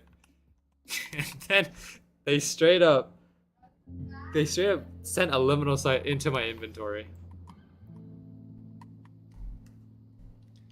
And like at that point I got very concerned because like the fact that they put liminal scythe, because I thought it was like a genuine hacker like messing with my inventory, but then like BGM was just like, oh no, we're just trolling you, haha. They let me keep the liminal scythe. I didn't keep it though. I gave it back because like I don't know. Like I heard like you should have deleted it. I mean, I didn't think to at the time because the thing is like, I think BGM told me like, oh, you know, like some people are mad that you have liminal scythe. And I'm like, okay, well, I don't want to cause drama in the community here. You can have it back. That's basically what I did. I just gave it back because like I don't want to be a villain. I don't like to be part of the drama. So if I give it back, then it's whatever. You really didn't have to. I mean, it's whatever. I feel like, I don't know. In hindsight, maybe the liminal would be considered an extra liminal. Like, I would keep the liminal if they don't put me on any list. Like, you know, if they don't include me on the keepers list, like, you know, like any public list that lists all the liminal owners, as long as I'm not on that list, I'm willing to keep it.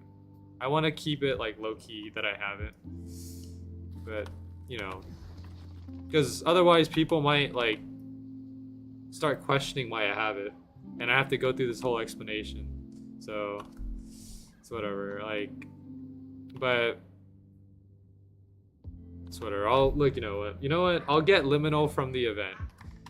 I might not win, but I'll give it my best shot. I mean, it's pretty much impossible. to try to win the backrooms event, especially with if Shaney is there. I don't think I have a shot.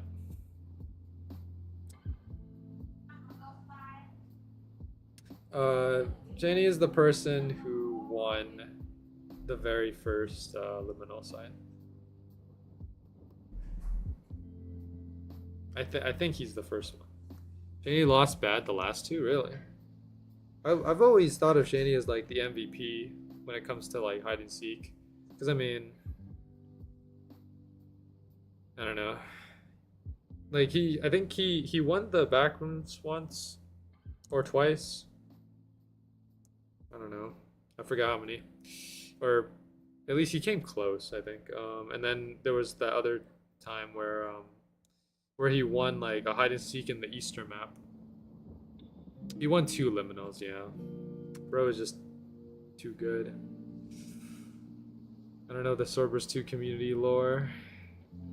It's alright, T-Man. Things happen. And rightfully, everyone was mad the second time. Hey, you know, they're just mad that he's too good. You know, like, I feel like that's just a... I don't know. If he shouldn't have been allowed to have a second one. Yeah, I can see that. Yeah, like, you know, you have been given the broken pawn instead of, you know, yeah, you know, because yeah, at a certain point it's just unfair to others. Yeah, that's a fair point, actually.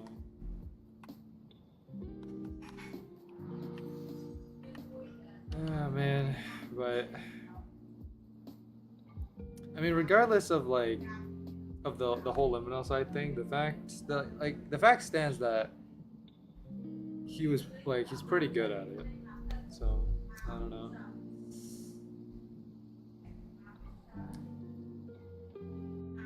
Let's see, it's like when he won Fish's event was supposed to get evil, but he already has Neville, so he couldn't get it. So I mean, at that point, it's just more like bragging rights. You just get the bragging rights to go with it. Like I don't know. He had to refuse to supply fish with items, so he had to give Robux. That sounds like a terms of service violation or something. Like for I don't know how Roblox is with its toss, but like I don't know. Fish is broke, like really broke, really. Like how much Robux are these contributors getting? For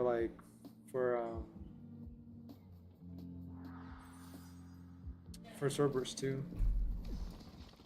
I'm curious on because I mean with the state that the game is in now, feels like revenue is coming in pretty slow. That depends on what contributors are getting paid. On which contributors are getting paid. Sorry, misread that. I would imagine that BGM was paid a lot, because I mean BGM has done a lot of work for the game, I think. Because there's only a few that actually get funds that the games make. Okay.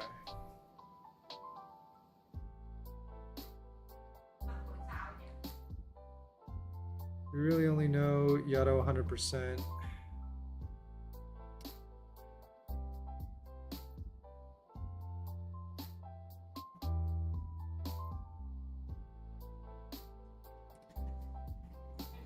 Jeez, you know a lot about like the insides of Swordburst 2.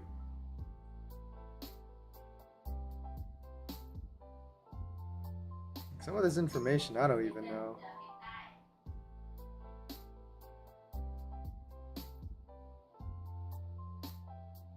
Yato yaps a lot. Oh man. I don't know. I don't know much about Yato. I've only interacted with him once or twice. Once was like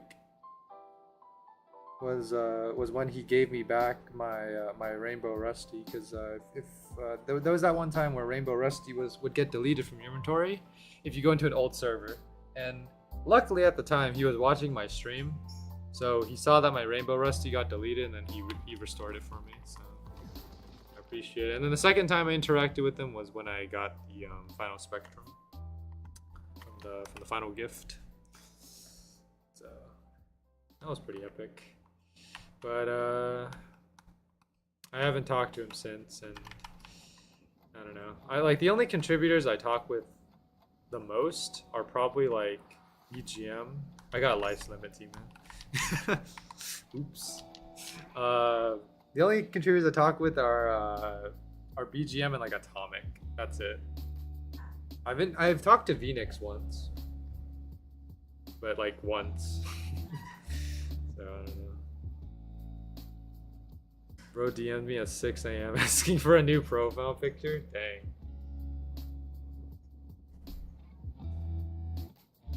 Nothing beats Phoenix Yap sessions. Dude, man, like, okay. Like, my first impression of Phoenix was like, it like in a sense ruined in a way, because of BGM. Because I think BGM wanted to troll me with Phoenix. And I remember this very vividly.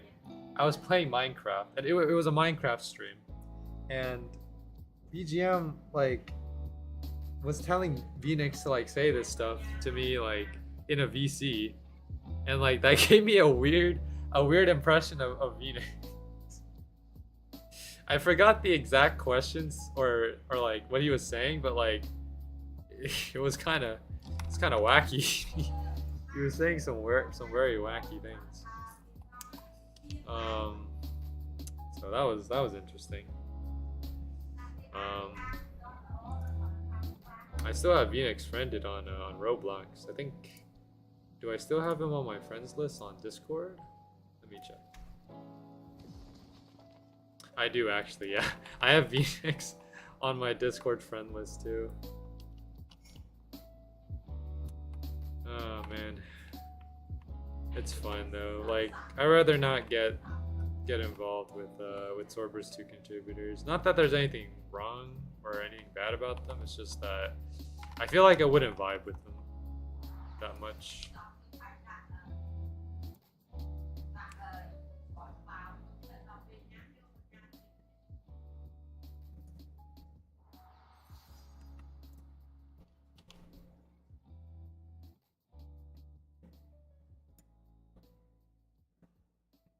Found this guy I met in Swordburst 2, like chill guy, actually works for Blade Ball and is a verified user. And yo, that's epic.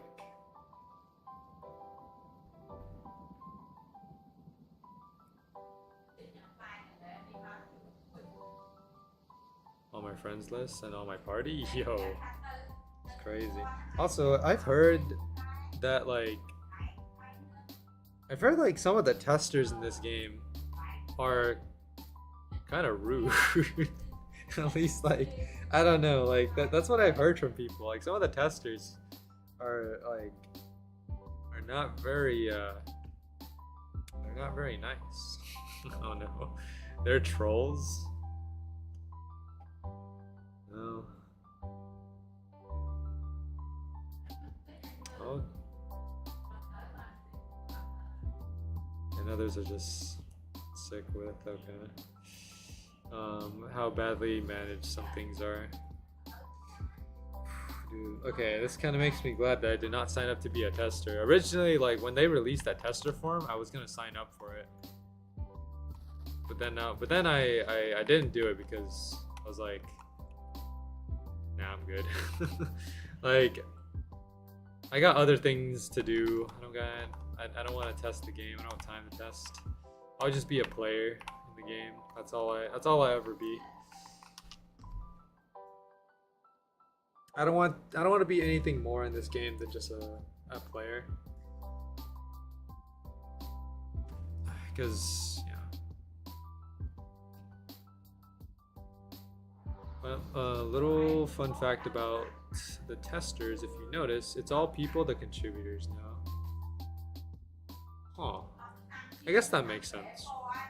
I mean, I feel like if you're giving the ability to test, like, you should probably give it to people that, like, you trust. So I guess it makes sense. I don't know. Because they know they're not the type to leak. Fair enough, yeah. I guess that is part of the tester role, being able to keep secrets and stuff. Except for one. Uh-oh.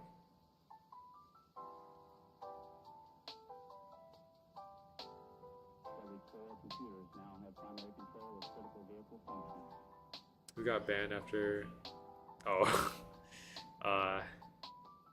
Yikes. That, I don't know what to say about that one. That's, well,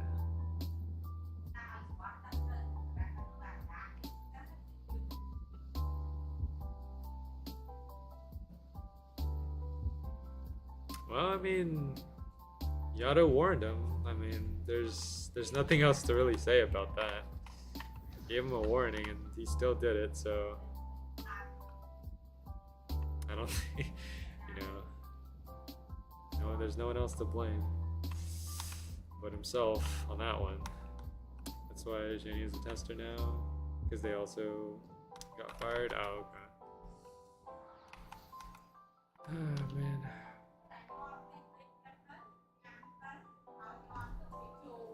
Do you have any, like, special roles in the Swordburst, like, community, or are you just, like, are you just chilling with, like, the contributors and stuff?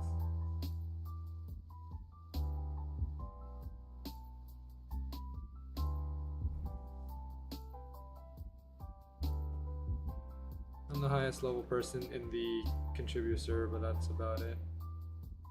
Don't exactly interact with the main server. Okay.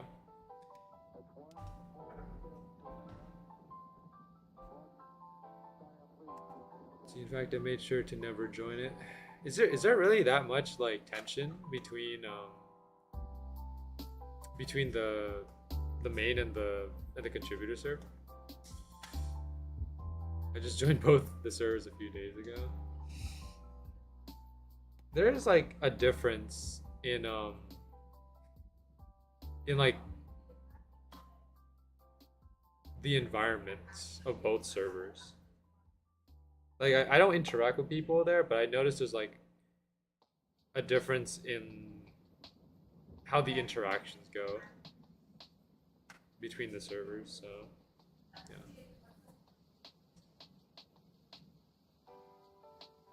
True has sane people in it. The main server, let's just say, has interesting people. Oh, man.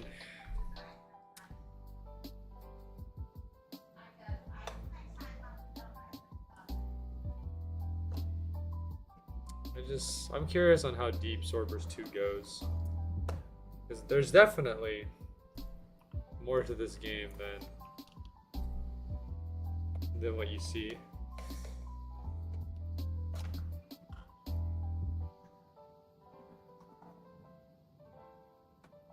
Yato said no to lore. Dang.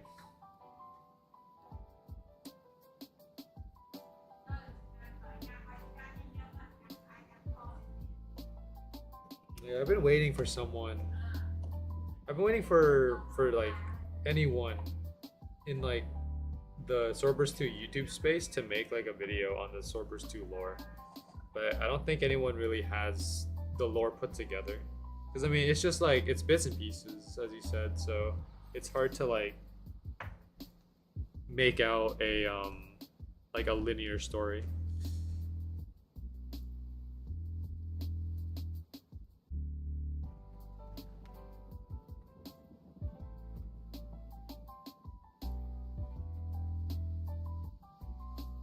So you refuse to really let Blank make the lore? Like, the only lore that exists, at least, like, is the one that I can read on the wiki. I don't know. Did you know there's more than Za in the trio? there's like wall, right? Like in floor 11, like that one secret room. More? Really?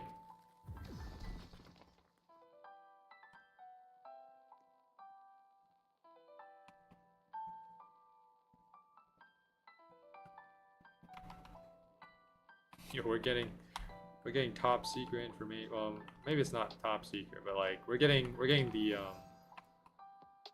the scoop, T-Man. We got the inside scoop. Scrap stuff from blank. Oh god. Saw.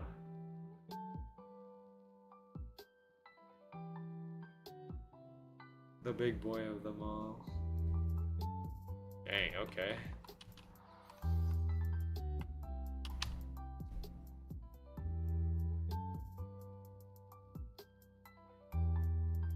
It's not gonna be the floor 100 boss.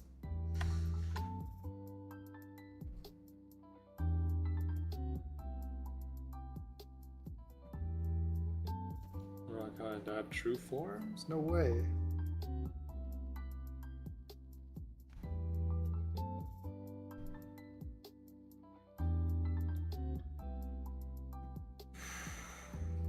There's like, I can just imagine how many scrap stuff there is for Swordburst 2. There's probably tons of it, but that like almost no one knows about.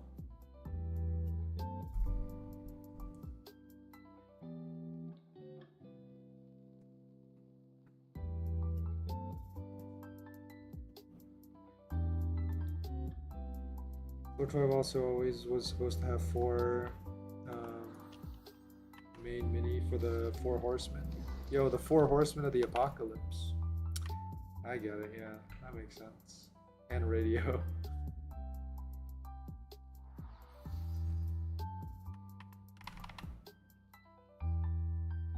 Who knows what they were doing when they added that? I'm curious. I'm curious on what goes on in the mind of Swordburst 2 contributors and developers. It's like, some of their ideas are pretty cool, but others are like questionable. Behind job. This point we're just going down the whole alphabet.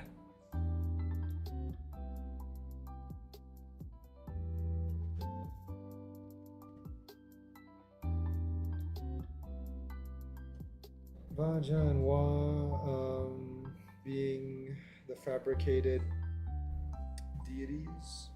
Yo.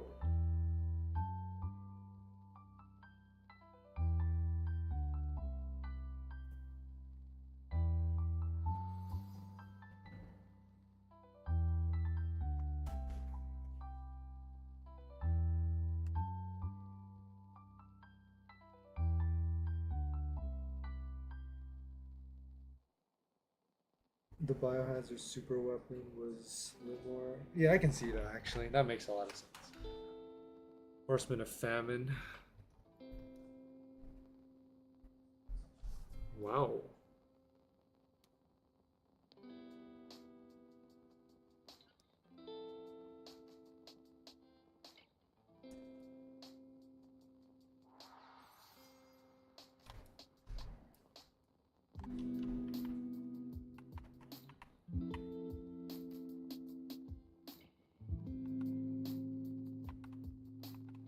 Project Lamore. Dang. Yeah, like I mean, there was that one like area where the stick chest is, where like there's kind of like a little lab. It has like a few pieces of information there. I never really understood what was going on there, but it seems like they were running some kind of experiment that turn the well, okay, well, I don't know. I'm assuming the experiment didn't go as expected, and things went bad.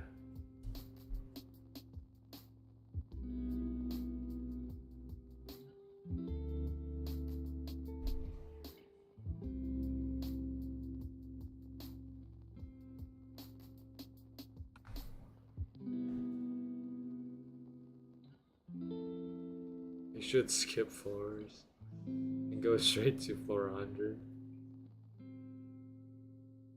for the final update. Just do a whole time skip. Sa is the creator of Trio and Sa. Oh, okay, so he's like the first one. And then he. Interesting. Okay. The creator.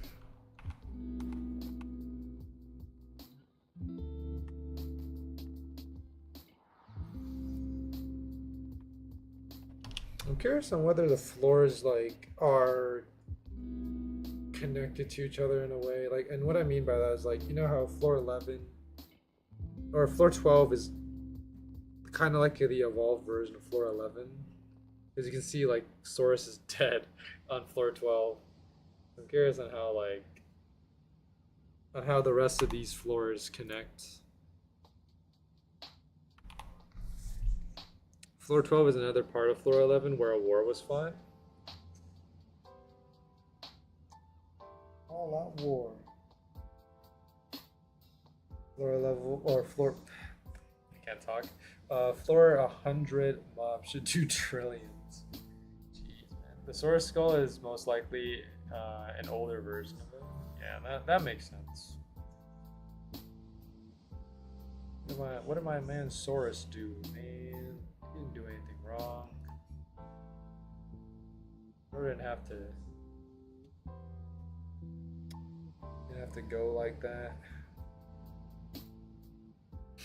Bro was just trying to bop in his room, making some music, man. He didn't have to. Saurus is just a DJ. Yeah, that's what I thought.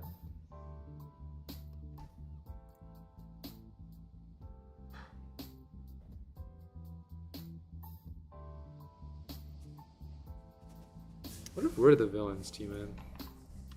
What if Saurus is just trying to chill in his room, making music, and we just come in and try to kill him? Oh man.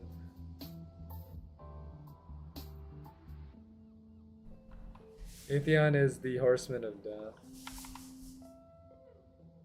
Yeah, that sounds about right. We've been massacring for years. Atheon is the reason why Atheon's area looks like that because he kept, or because I heard like the reason why his area is like that is because he came down like that nuke attack that he did and did that whole that big like crater in the ground.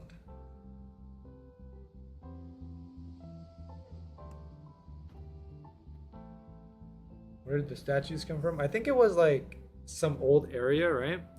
Or like an area that was normal, and then Atheon came down in that area and then just destroyed everything. Well, not everything, but like kind of ruined the area a bit. That's just me speculating. I could be completely wrong about this, but it's just what I'm thinking.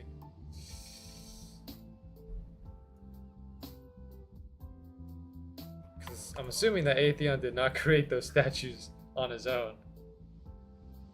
Maybe he did, I don't know. But maybe he's a builder like that. I don't remember for sure.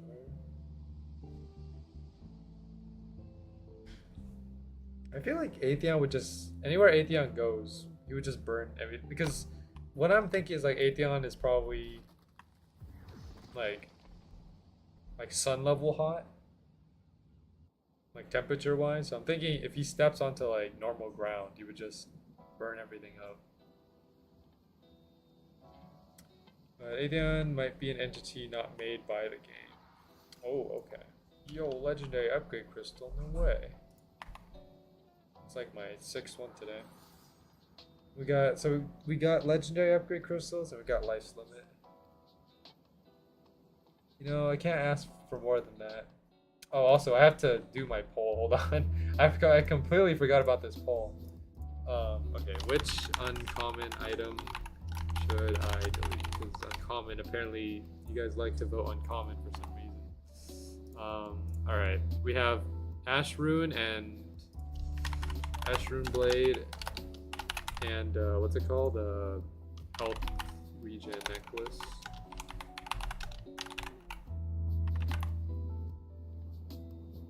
Okay, there's only 2 options, so.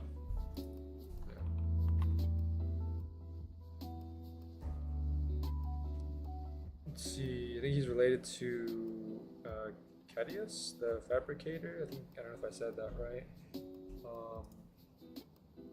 Let me search this up. Okay.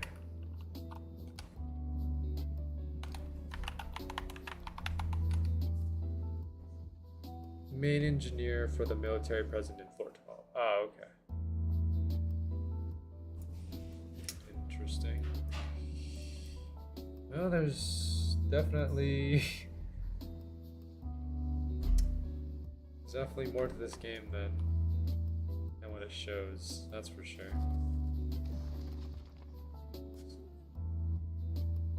The people leading to Sector 01. Okay. Common undying tonight. There's one more common after this. I don't know. Yo, I got another drop. Guess what? It's Hell Reaver. Let's go. Dude, that turn. Oh my gosh, dude. That sudden turn you did. Oh man. Game is crazy.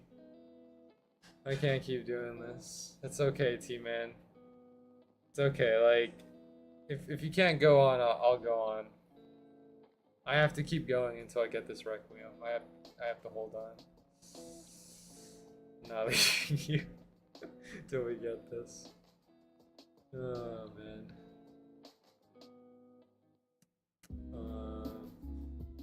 The ancient Tibetan weapon. Epic.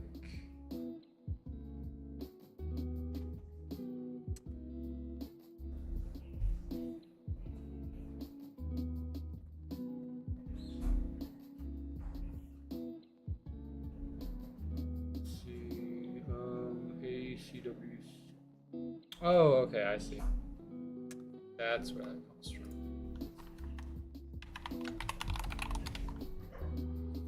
ACW Striker. This is, yeah, so that's Blank's weapon. Interesting, okay.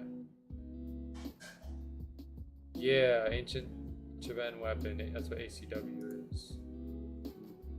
Interesting. What is, okay, what is Tibetan? What is that?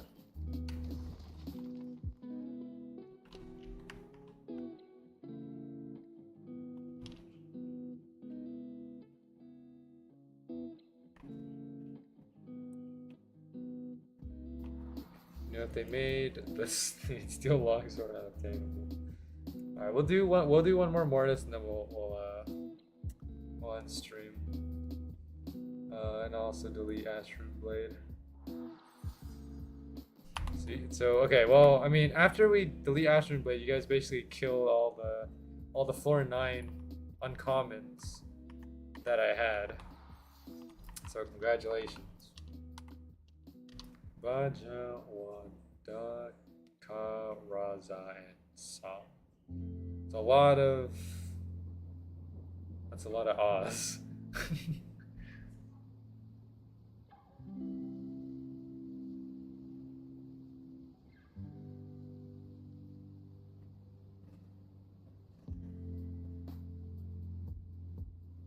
Would be the goofy sibling.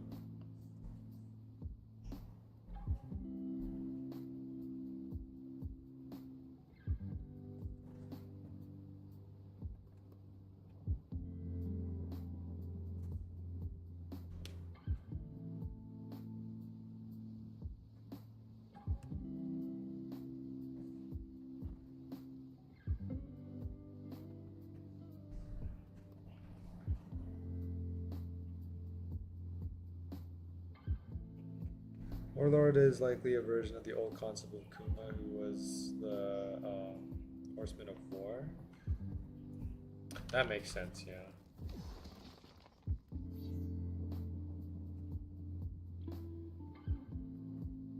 Alright, here you go.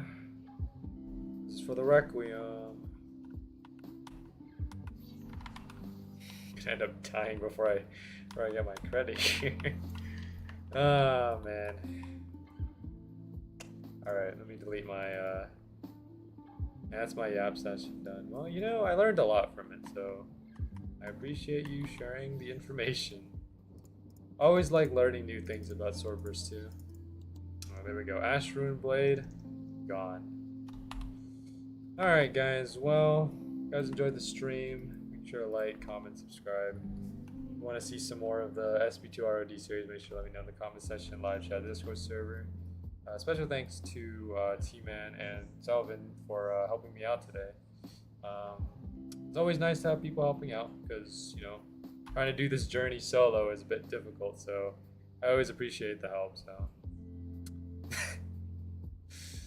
Oh man. Well, you know, you guys have a good rest of your day. We'll be back on Monday with another stream, so hopefully we get the Requiem by then, but I'll catch you guys all later.